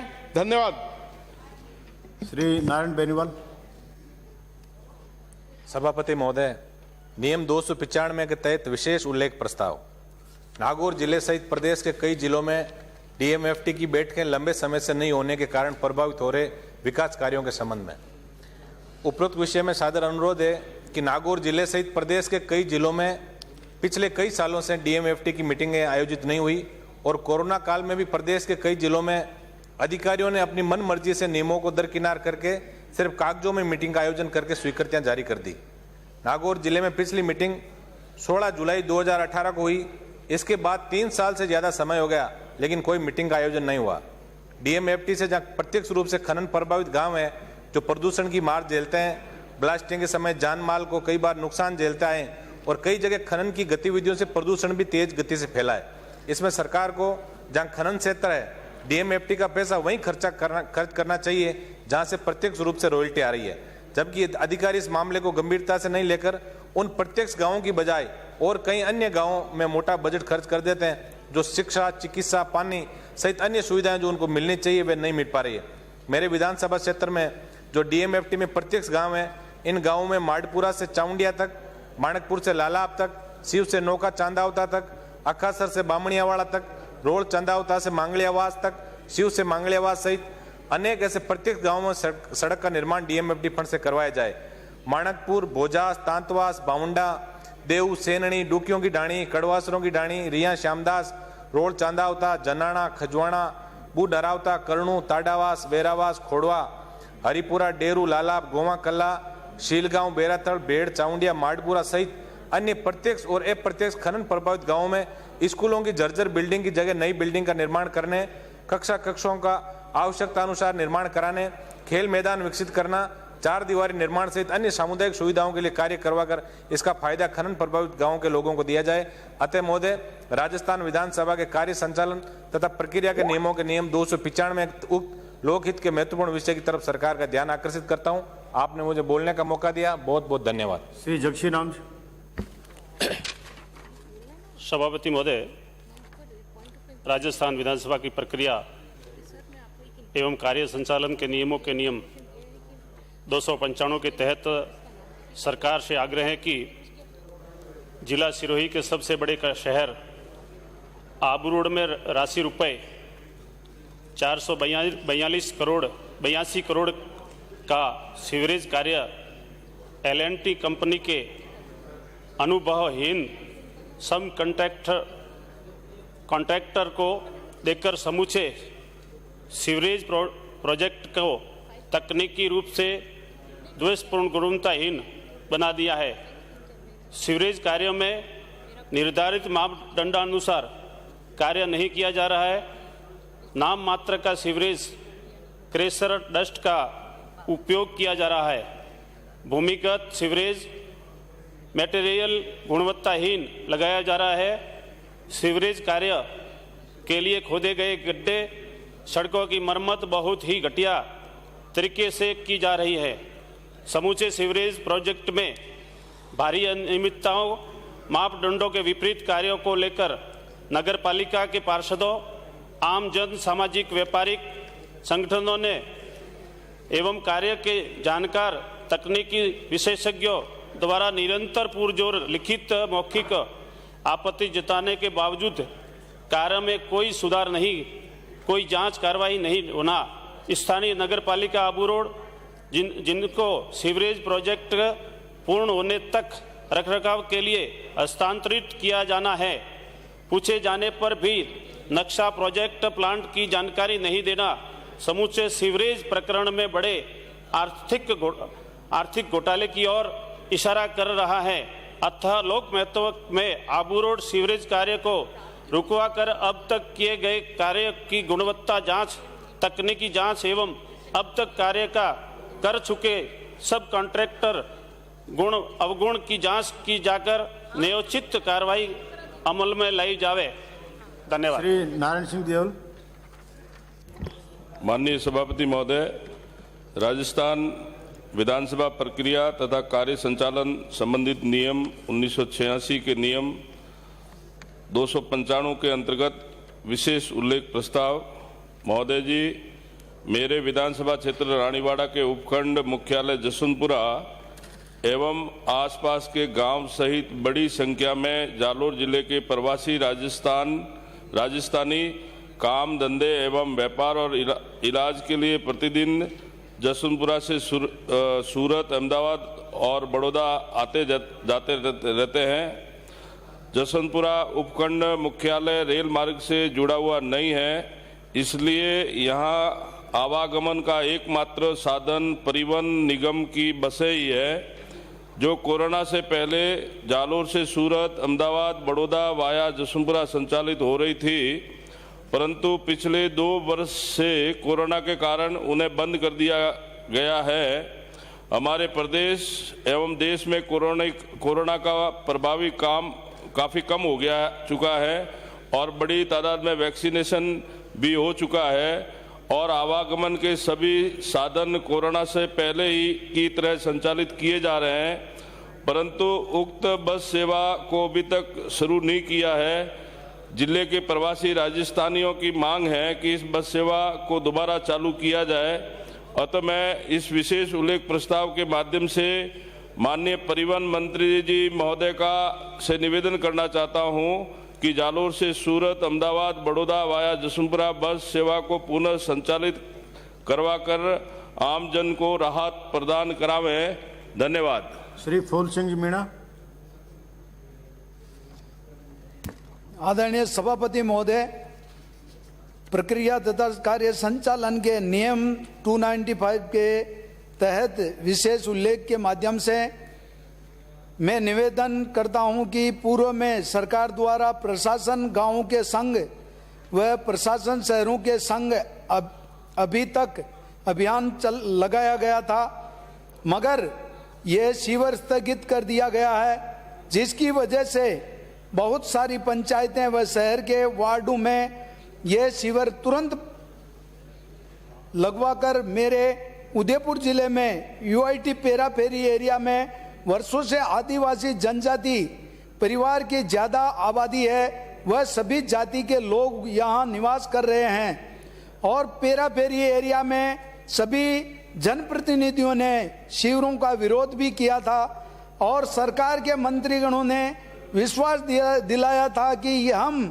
यूआईटी पेराफेरी एरिया में सभी लोगों को पट्टा दिया जाएगा, मगर शिविर को तुरंत प्रभाव से चालू करवाया जाए और सभी गरीबों को पट्टा दिलवाने की कृपा करे, ताकि इन बीपीएल परिवारों को सरकारी योजना से जो लाभ मिलना है वह मिल सके, जिससे सभी गरीब परिवारों को राहत मिलेगी।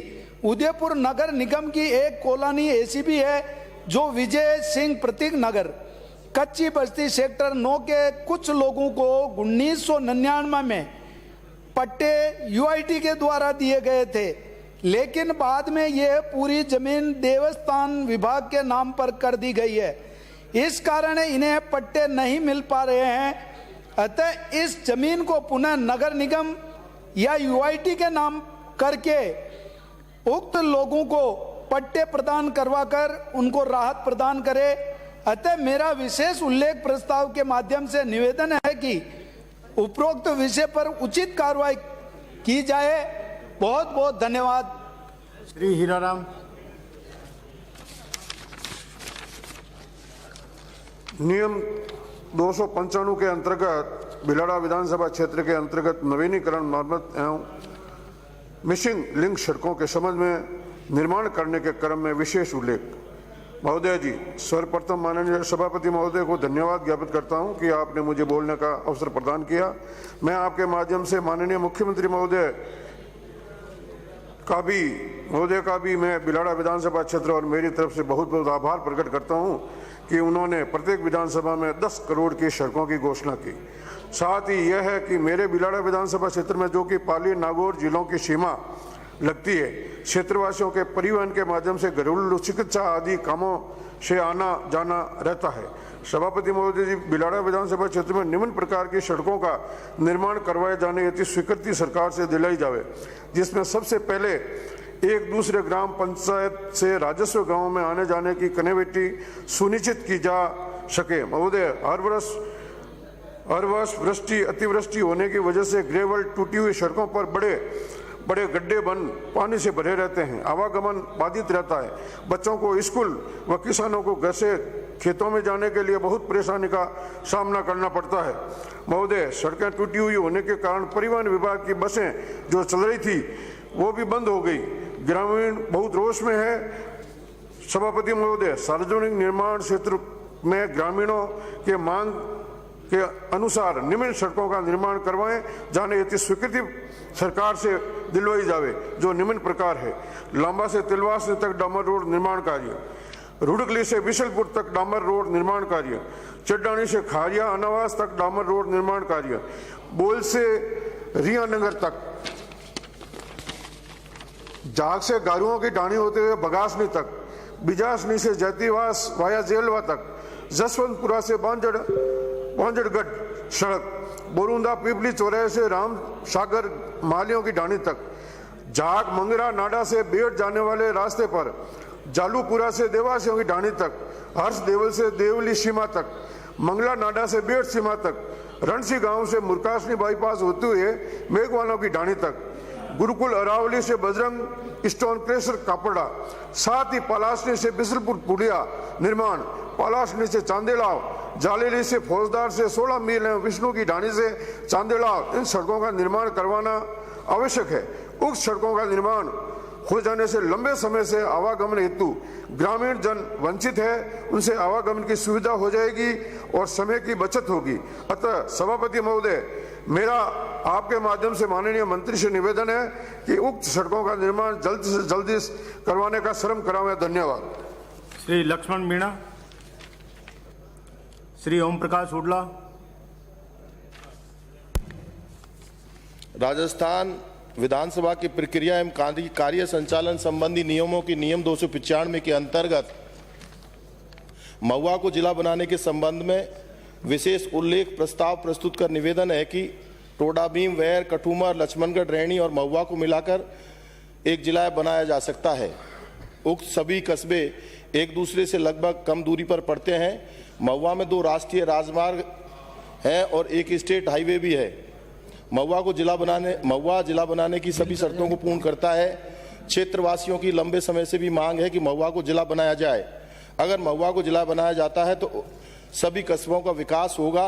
अतः इस अत्यंत और महत्वपूर्ण विषय पर जनहित के मुद्दे पर प्रक्रिया के नियम 295 के तहत विशेष उल्लेख प्रस्ताव के माध्यम से माननीय मुख्यमंत्री जी से निवेदन करता हूं और उनका ध्यान आकर्षित करता हूं कि महुआ को जिला बनाया जाए।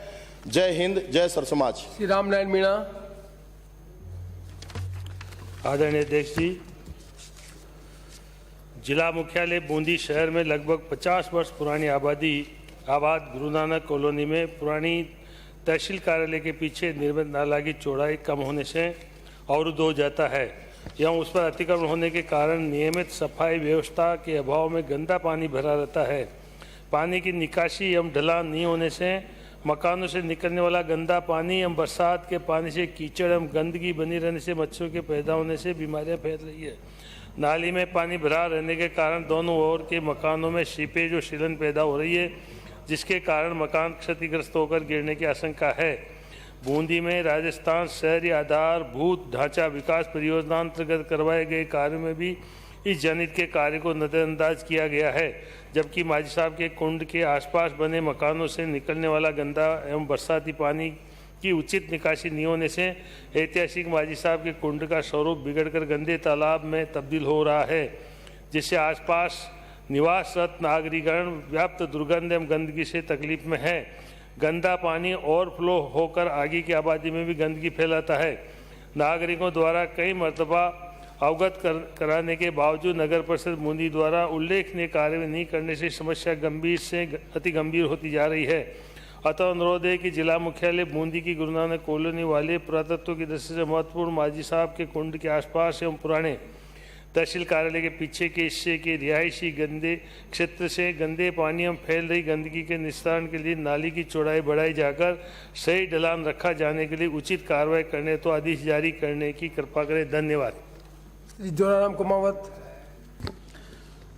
माननीय अध्यक्ष महोदय जी, राजस्थान विधानसभा की प्रक्रिया तथा कार्य संचालन के नियम 295 के तहत विशेष उल्लेख के माध्यम से सरकार से निवेदन है कि राजस्थान में बंजारा व भाट जाति के लोग मुख्य रूप से पाली, जालोर, बाड़मेर, सिरोही, जोधपुर, नागौर, गंगानगर जिले में निवास करते हैं। ये जाति मूल रूप से ओबीसी वर्ग में आती है। बंजारा व भाट जाति के लोग आदिकाल से मुख्य रूप से अनाज, खाद्य सामग्री, युद्ध के समय आवश्यक सामग्री काबुल से लेकर म्यांमार तक परिवहन का कार्य बैलगाड़ियों से करते थे। इस जाति के लोग शस्त्र चलाने व लड़ाई लड़ने में माहिर थे। बाद में ये लोग पशुपालन, खेतीबाड़ी व मजदूरी का कार्य करने लगे। वर्तमान में ये जाति अति पिछड़ी जाति में है। शिक्षा की कमी है। राजस्थान सरकार का गजट नोटिफिकेशन में बंजारा जाति को अति पिछड़ा वर्ग में शामिल किया गया है। उप जाति भाट को शामिल नहीं किया गया, जबकि बंजारा व भाट एक ही जाति है। जिस तरह राज्य सरकार ने गुर्जर, देवासी व गाडोलिया लोहार जातियों की उप जातियों को अति पिछड़ा वर्ग में जोड़कर आरक्षण का लाभ दिया है, उसी तरह बंजारा जाति की उप जाति भाट को भी अति पिछड़ा वर्ग में जुड़ावे। माननीय सदस्य, आप प्लीज, आवाज यहाँ तक आती है, सामने वाला आदमी इंटरप्ट होता है, प्लीज। इससे इस वर्ग का शैक्षणिक स्तर ऊपर उठ सके व समाज की मुख्य धारा में आगे बढ़ सके। इसी तरह राजस्थान में कुमार जाति के लोग हजारों वर्षों से अपनी आजीविका चलाने के लिए खुले आसमान में ईंटों के आवा कजावा, मिट्टी के खिलौने, मिट्टी के बर्तन, पानी के मटके, मिट्टी की मूर्तियाँ, मिट्टी के दीपक आदि बनाते आ रहे हैं। खुले आसमान में मिट्टी के विभिन्न प्रकार के आइटम बनाते हुए कई बार अतिवृष्टि से भीग कर नष्ट हो जाते हैं, पानी से गल जाते हैं। आपदा से पूरे के पूरे परिवार की मेहनत मिट्टी में मिल जाती है, पूरा परिवार बर्बाद हो जाता है, जिससे कुमार जाति के लोग आज भी आर्थिक दृष्टि से कमजोर है। मिट्टी को विभिन्न रूपों में आकार देकर उपयोगी बनाने वाले वर्ग का आज तक सरकार ने ध्यान नहीं दिया है।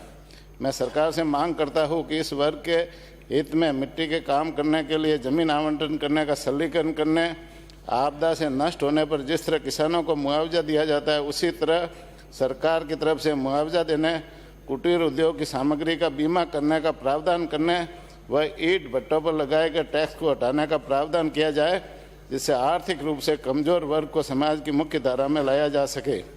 अतः माननीय अध्यक्ष महोदय से विशेष उल्लेख प्रस्ताव के जरिए निवेदन करना चाहता हूं कि उपरोक्त विषय पर उचित कार्रवाई कराए। अध्यक्ष महोदय, मुझे आपने बोलने का मौका दिया, बहुत बहुत धन्यवाद। जय हिंद, जय भारत, जय राजस्थान। 131 श्री कश्मीर सिंह। अध्यक्ष महोदय, मैं माननीय मंत्री महोदय का ध्यान आकर्षण वाइल्ड लाइफ सेंचुरी कोमलगढ़ के इको सेंसिटिव जोन घोषित होने से होटल व्यवसाय पर पड़ने वाले प्रभाव से उत्पन्न स्थिति के संबंध में। अध्यक्ष महोदय, कुंभलगढ़ वन्य जीव अभ्यारण्य के इको सेंसिटिव जोन का ड्राफ्ट उद्घोषणा भारत सरकार द्वारा दिनांक 18/6/2020 को जारी किया गया। इको सेंसिटिव जोन को कुंभलगढ़ वन्य जीव अभ्यारण्य की सीमा के चारों ओर 0 से 5 किलोमीटर तक रखा गया है। ड्राफ्ट नोटिफिकेशन पर आपत्तियां आमंत्रित की गई है। जिला कलेक्टर राजसमंद की अध्यक्षता में गठित समिति द्वारा इन आपत्तियों का निस्तारण किया जाना है। तत्पश्चात प्रक्रिया पूरी होने पर भारत सरकार द्वारा फाइनल नोटिफिकेशन जारी किया जाएगा। इको सेंसिटिव जोन के ड्राफ्ट नोटिफिकेशन में पर्यटन और पारिस्थितिकी पर्यटन विनियमित करने के संबंध में प्रावधान दिए गए हैं। इन प्रावधानों के अनुरूप इको सेंसिटिव जोन में टूरिज्म मास्टर प्लान व इको टूरिज्म मास्टर प्लान बनाकर होटल व्यवसाय को संचालित एवं विनियमित किया जाएगा।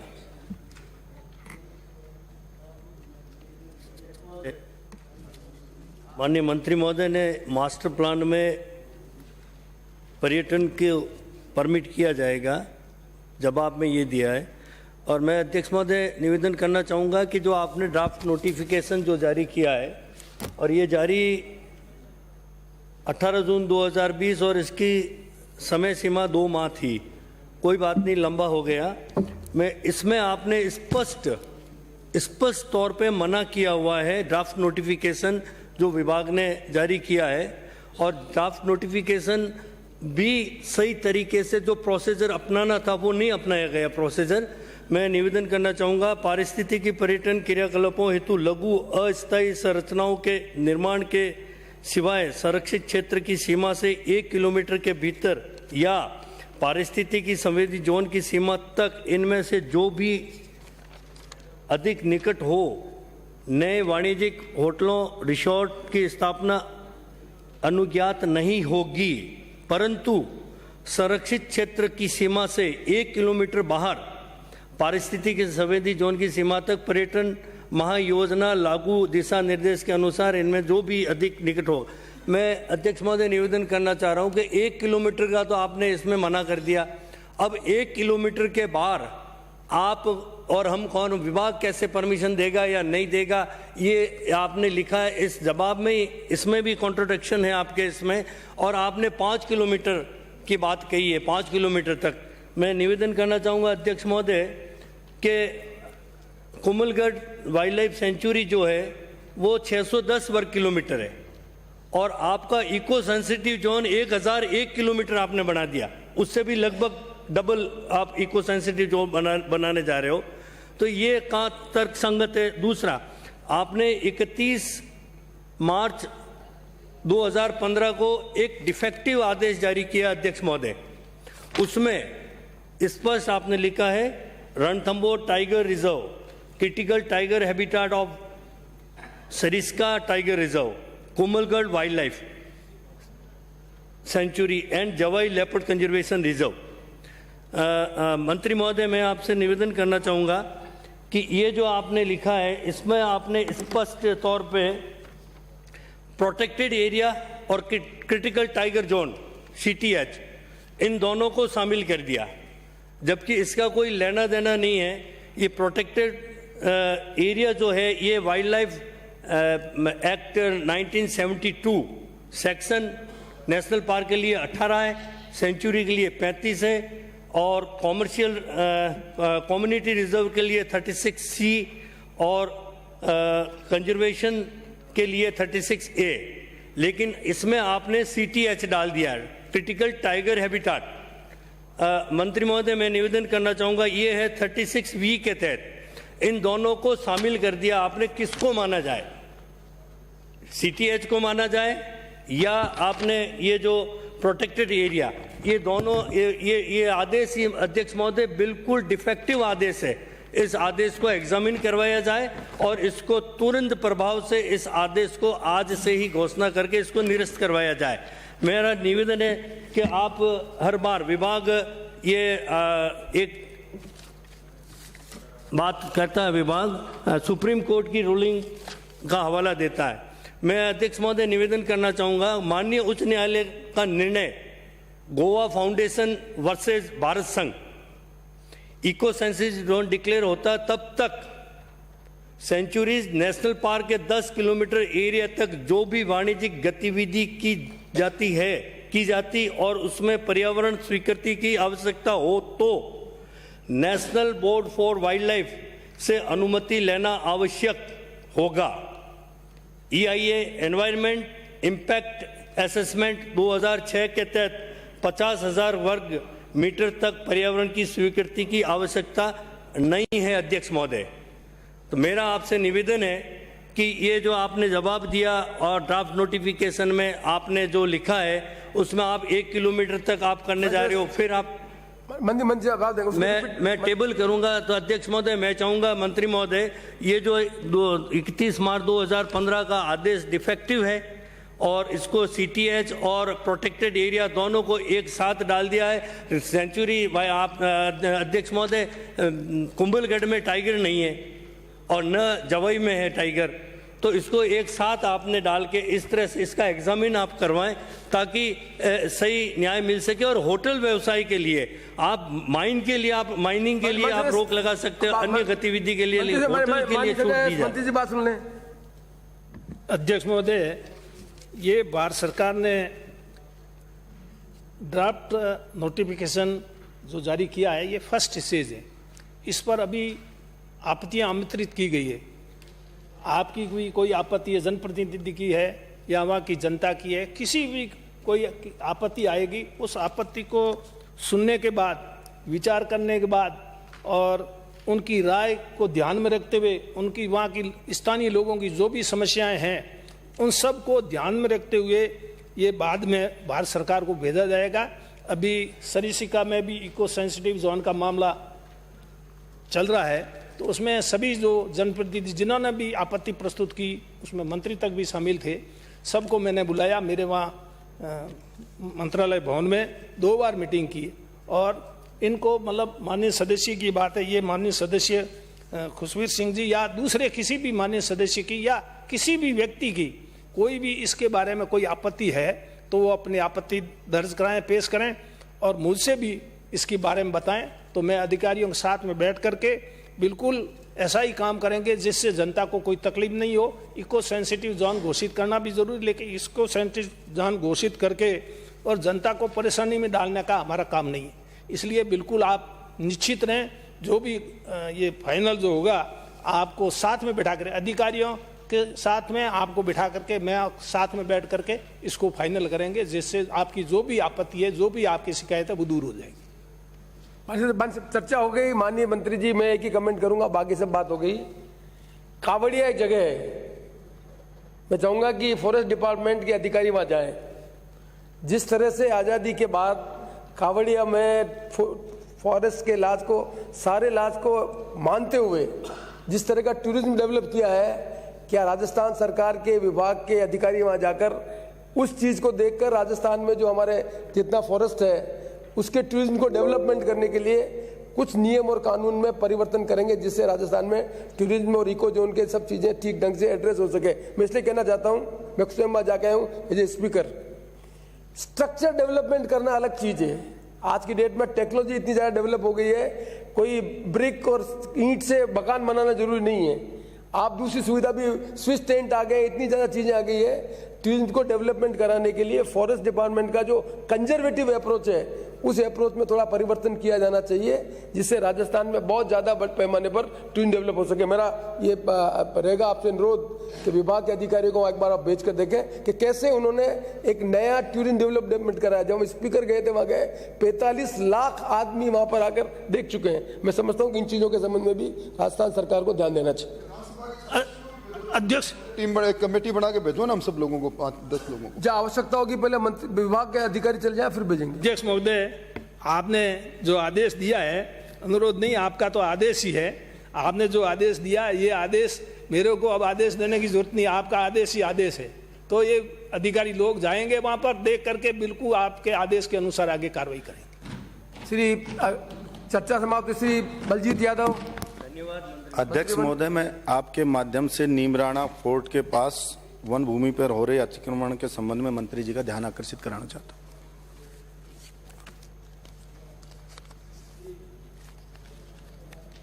अध्यक्ष महोदय, विधानसभा क्षेत्र बहरोड में होटल नीमराणा फोर्ट पैलेस के प्रबंधन द्वारा वर्ष 2009 में होटल के पूर्वी दिशा में पहाड़ के ऊपर लोहे के 5 पिलर्स लगाकर उन पर स्टील वायर डाला जाकर रोप वे बनाया गया, जिसकी जांच उप जिला कलेक्टर बहरोड, सहायक वन संरक्षक अलवर, तहसीलदार अलवर की मौजूदगी में दिनांक 12/12/2011 को राजस्व विभाग एवं वन विभाग के तकनीकी कार्मिकों द्वारा संयुक्त रूप से सर्वे किए जाने पर पाया गया कि नीमराणा महल का निर्मित क्षेत्र खसरा नंबर 506 गैर मुमकिन आबादी में स्थित है तथा लगभग 0.08 हेक्टेयर क्षेत्र खसरा नंबर 505/593 में स्थित है और महल के दक्षिणी पूर्वी कोने पर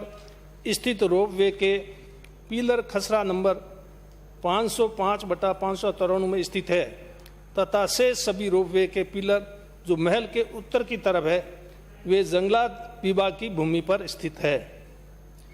ग्राम नीमराणा के हाल खसरा नंबर 505/593 जिसका गत खसरा नंबर 259 रकबा 44 बीघा 2 बिस्वा था का वर्ष 1984 से पूर्व वन विभाग के नाम राजस्व अभिलेखों में अंकन था।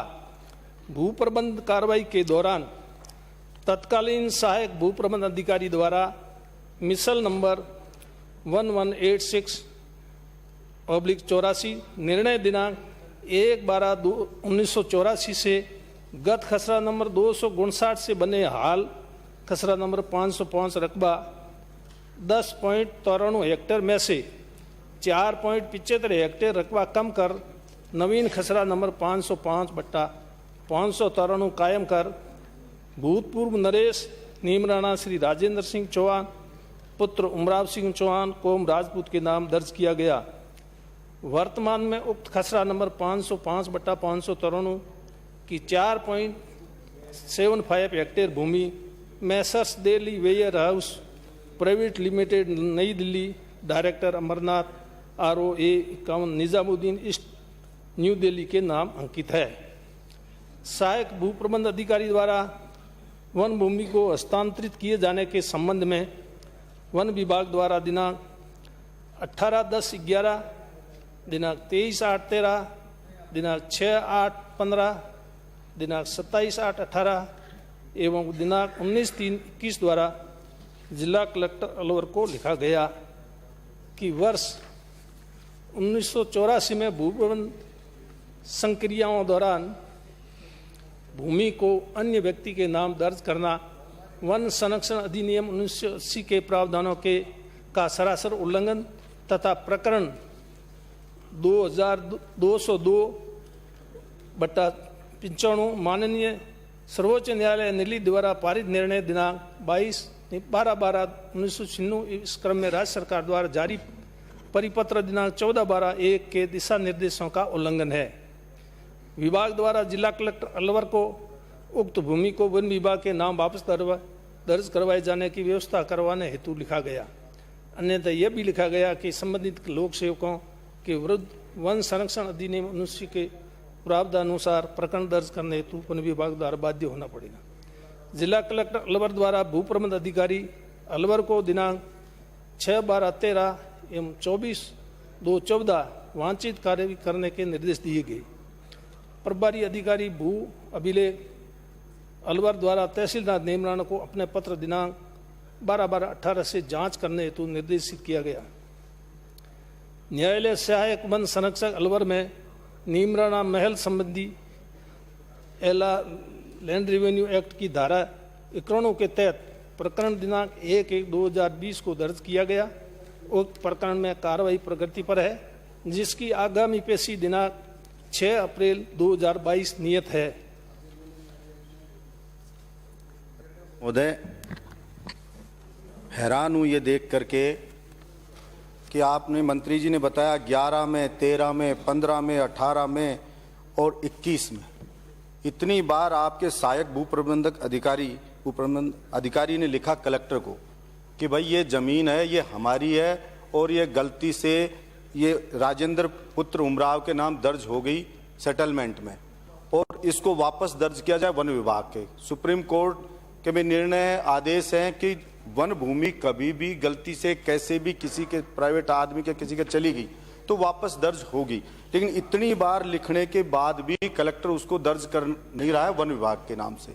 और गरीब आदमी का जरा सा भी कुछ भी हो जाए, कोई छोटा सा मकान बना ले, झोंपड़ी बना ले, तो बुलडोजर लेकर के पहुंच जाते हैं अधिकारी, लेकिन ये दर्ज नहीं करे। ये जमीन इतनी बेशकीमती है, करोड़ों की नहीं अरबों रुपए की जमीन है, ये अरबों रुपए की जमीन, उस पर कार्रवाई नहीं हो रही है।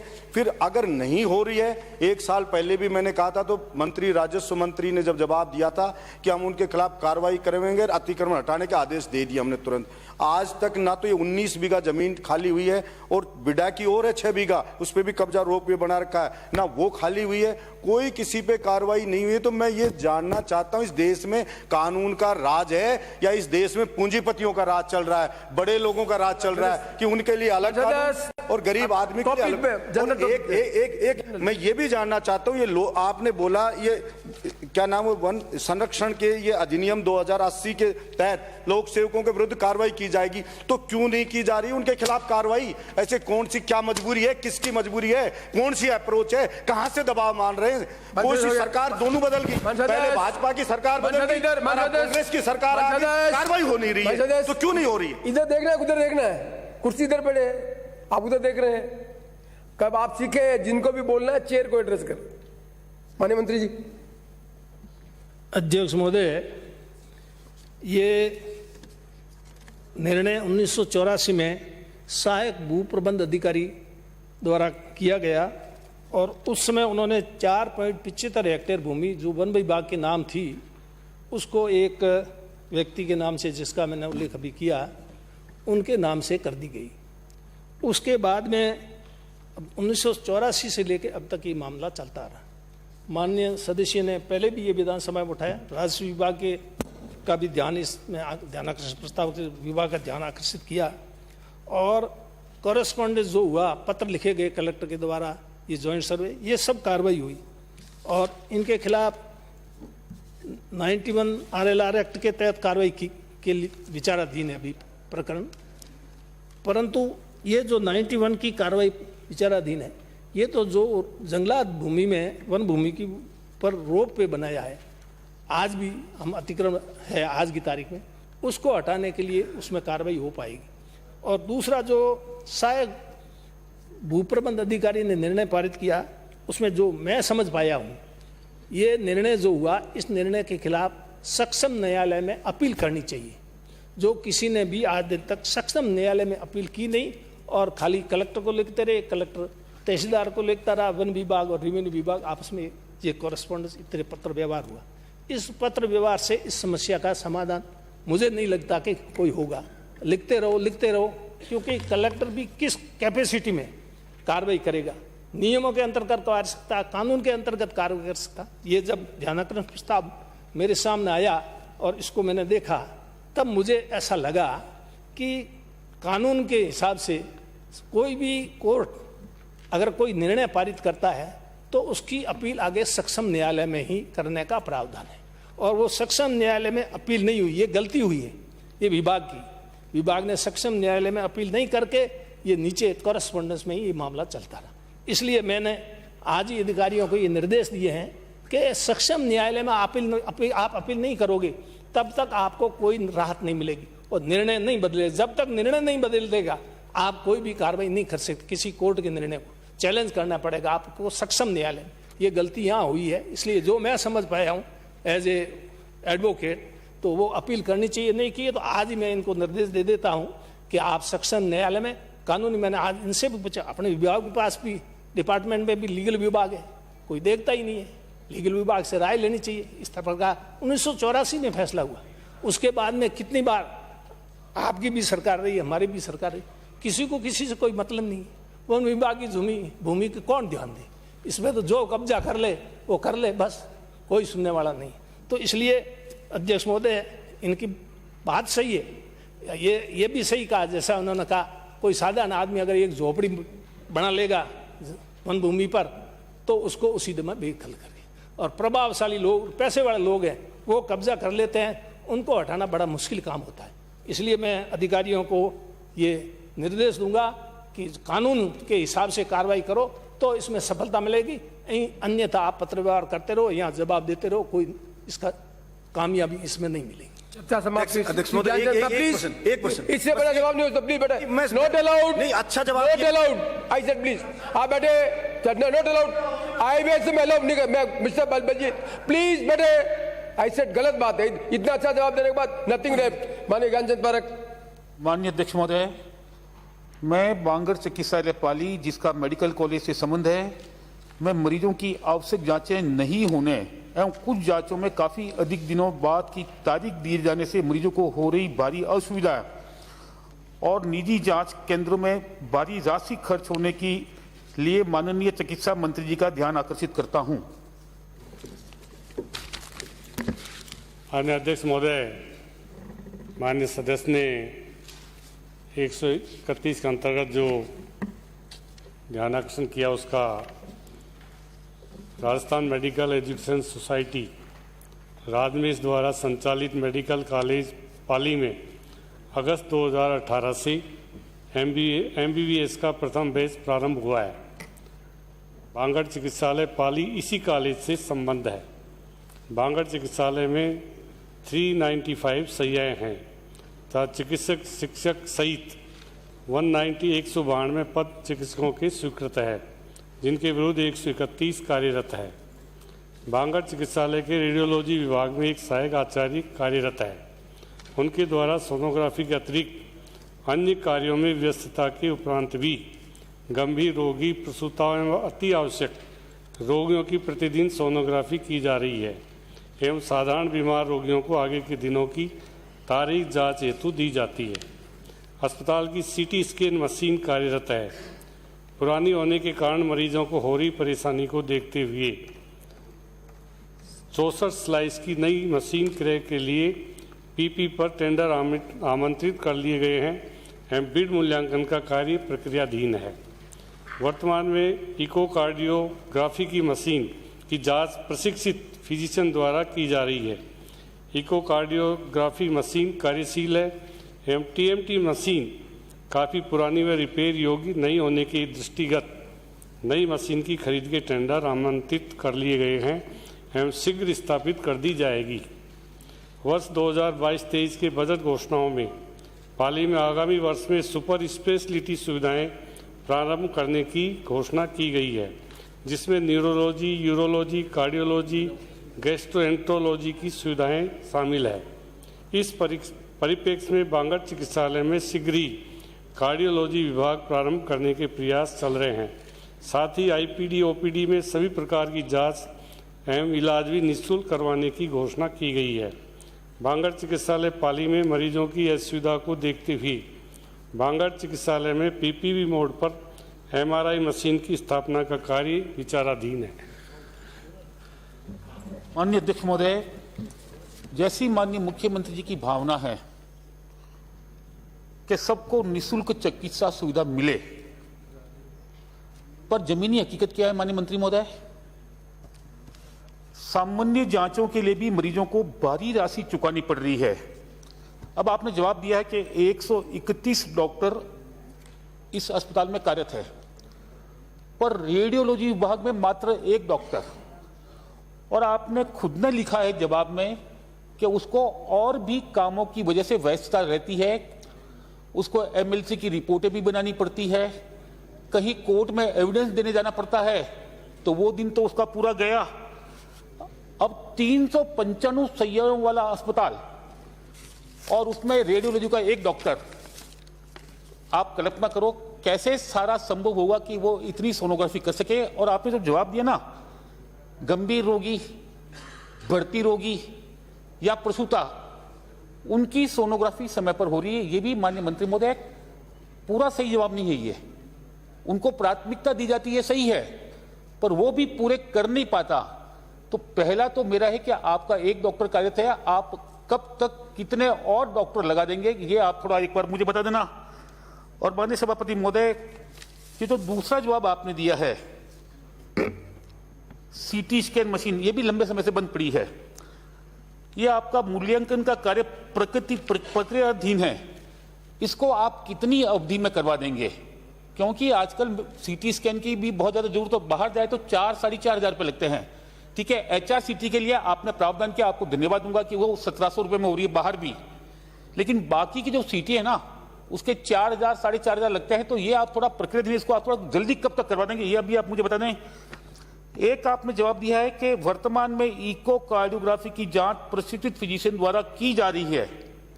माननीय मंत्री महोदय, अधिकारियों ने आपको असत्य जवाब दिलवाया है। कभी कभार किसी डॉक्टर की यूनिट में कोई मरीज भर्ती है और उसका आग्रह रहता है तो उसकी है, आप 1 साल का रिकॉर्ड मंगवा कर देख लेंगे ना तो आपको खुद को पता चल जाएगा कि ये आपको आपके माध्यम से गलत जवाब दिया जा रहा है।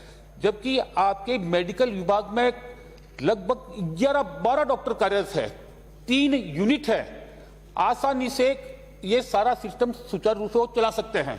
थोड़ा पाबंद करें आप उनको कि इको जिसका भी लिखा गया है अस्पताल में ही हो, और उसी ब्रांच का नहीं। अगर किसी का ऑपरेशन है और सर्जन डॉक्टर ने लिख दिया इसके इको की आवश्यकता है तो वो भी वो करे। और भी कोई ऐसा केस है जिसमें आवश्यकता लगती है कि इको करने की जरूरत है तो वो भी करवाने के लिए आप मेहरबानी करके पाबंद कर दें। 1-2 मैटर हो रहा है, ये सारे मरीजों से संबंधित है। TMT आपने खुद ने माना कि लंबे समय से खराब पड़ी है, इसको भी मेहरबानी करके आप कितने दिनों में चालू करवा देंगे, ये मेरा आपसे आग्रह रहेगा। और ये आपने लिखा ना ये प्रक्रियाधीन है, इसको थोड़ा जल्दी करवा देंगे ना आप TMT तो वो भी बाहर नहीं होगी। और माननीय अध्यक्ष महोदय, आपने MRI मशीन का भी लिखा है, ये विचाराधीन है। ये विचाराधीन नहीं, प्रक्रियाधीन आप कितनी अवधि में कर दोगे मेहरबानी करके? अभी तो आप सोच रहे हो सिर्फ जहां आपके 31 डॉक्टर कार्यरत है और आपकी बात समझ में आ गई, कम से कम MRI मशीन की भी आप आज यहां घोषणा कर दो ताकि जल्दी विभाग कार्रवाई कर दें।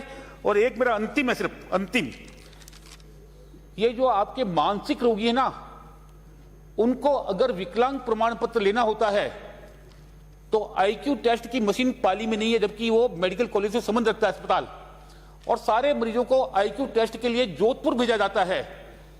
कोई बहुत बड़ी लागत की मशीन नहीं है ये, एक IQ टेस्ट की मशीन पाली में लग जाए ताकि जो मानसिक रोगी है उनको भी जांच की सुविधा पाली मिल जाए, उनका विकलांग प्रमाण पत्र पाली मिल जाए। और मान लो आप अभी जल्दी नहीं लगा सकते तो डॉक्टरों को यह हिदायत दे दें कि जो भी मानसिक रोगी उनको क्लिनिकली लगते हैं कि वाकई में मानसिक रोगी है तो उनका वो जो प्रमाण पत्र विकलांग का वो वही बनवा दे। इतना मेरा आपसे आग्रह है। माननीय अध्यक्ष महोदय, माननीय सदस्य ने जो बताया वहाँ पर जांच में विलंब होता है, बात आपकी सही है। जो पाली में जो आपकी CT स्कैन मशीन है बहुत पुरानी है और 1 स्लाइड की है। हमने 64 स्लाइड की मशीन के टेंडर CT स्कैन के हमने टेंडर आमंत्रित कर लिए हैं। बहुत जल्दी उसको स्थापित कर देंगे जिससे जांच की सुविधा मिले। दूसरा कहा आपने सोनोग्राफी की, निश्चित रूप से आपकी बात सही है कि वहाँ अभी 2000 के लगभग वेटिंग लिस्ट है। मई तक की उनको तारीख दे रखी है अध्यक्ष महोदय। और हम इसमें ये भी सही है आपकी, वहाँ पर 4 मशीनें हैं सोनोग्राफी की, डॉक्टर 1 सोनोलॉजिस्ट, 1 डॉक्टर वहाँ से बहुत समय से पहले ही, शायद आपके समय से ही कहीं जो डेपुटेशन पर है, जब डेपुटेशन की समाप्ति की तो वापस आकर उसने ज्वाइन कर 2 डॉक्टर हो गए। बाकी ऐसी जगह अध्यक्ष महोदय सोनोलॉजिस्ट डॉक्टर लगा रखे हैं जहाँ पर सोनोग्राफी मशीन नहीं है, वहाँ से 4 मशीनें हैं तो हम 2 डॉक्टर वहाँ से और ट्रांसफ़र करके और वहाँ पर लगा देंगे जिससे चारों मशीनें आपकी बराबर काम करें। ये जो वेटिंग लिस्ट है 2000 की, ये सही बात है कि वहाँ पर बहुत 2-2, 3-3 महीने की वेटिंग दी जाती है, उसको निश्चित रूप से हम कम करेंगे। TMT मशीन तो आपकी बिल्कुल बंद है, उसके भी टेंडर DMFT फंड से कलेक्टर ने सेंक्शन कर दी, टेंडर हो गए, उसको भी जल्दी हम स्थापित कर देंगे। जो भी आपकी है इसमें निश्चित रूप से हमने डॉक्टरों की भर्ती का भी वहाँ निकाला था। और जो आपकी ECG है उसकी कोई पेंडेंसी नहीं है, बराबर। अच्छा, मैं बंद कर दूंगा प्लीज। गलत तरफ सीनियर आदमी निश्चय खड़ा और आप खड़े हो रहे हैं, गलत ट्रेडिशन डाले प्लीज। पर मंथ 600 650 की ECG हो रही है, आज वहाँ कोई वेटिंग लिस्ट नहीं है ECG की। और निश्चित रूप से मुख्यमंत्री ने जो अभी बजट घोषणा की है, आपकी बजट घोषणा कार्डियोलॉजी 1 प्रोफेसर, 1 असिस्टेंट प्रोफेसर, 2 सहायक प्रोफेसर एवं 2 SR के पद स्वीकृत कर दिए गए हैं, बहुत जल्दी उनकी हम भर्ती करेंगे।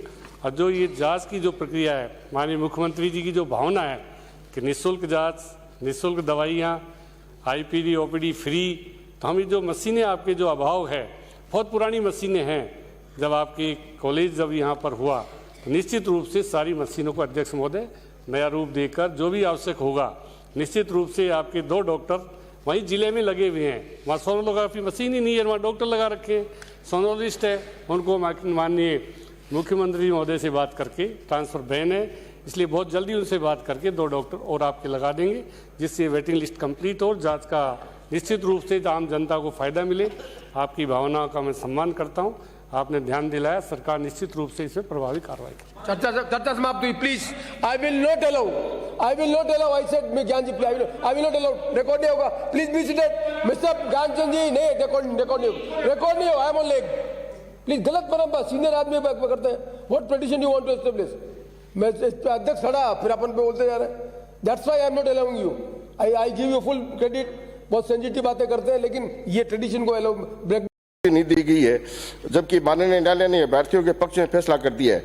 कोविड सहायक 19 की असामान्य परिस्थितियों में देखते हुए सरकार ने कोविड सहायक नियुक्त किए थे, जिन्होंने जान पर खेल कर इस विकट परिस्थितियों में भी अच्छा कार्य किया, परंतु सरकार ने इनके तरफ ध्यान नहीं दिया है। 31 मार्च के बाद इनको हटा दिया जाएगा तथा अभी भी इनका वेतन भी नहीं दिया जा गया है। सरकार कोविड सहायक 19 को संपूर्ण वेतन का भुगतान करे तथा इनका कार्यकाल बढ़ाए। कृपया इन सभी विभागों के संविदा कर्मियों को नियमित करने की कृपा करे। धन्यवाद। श्रीमती मंजू देवी।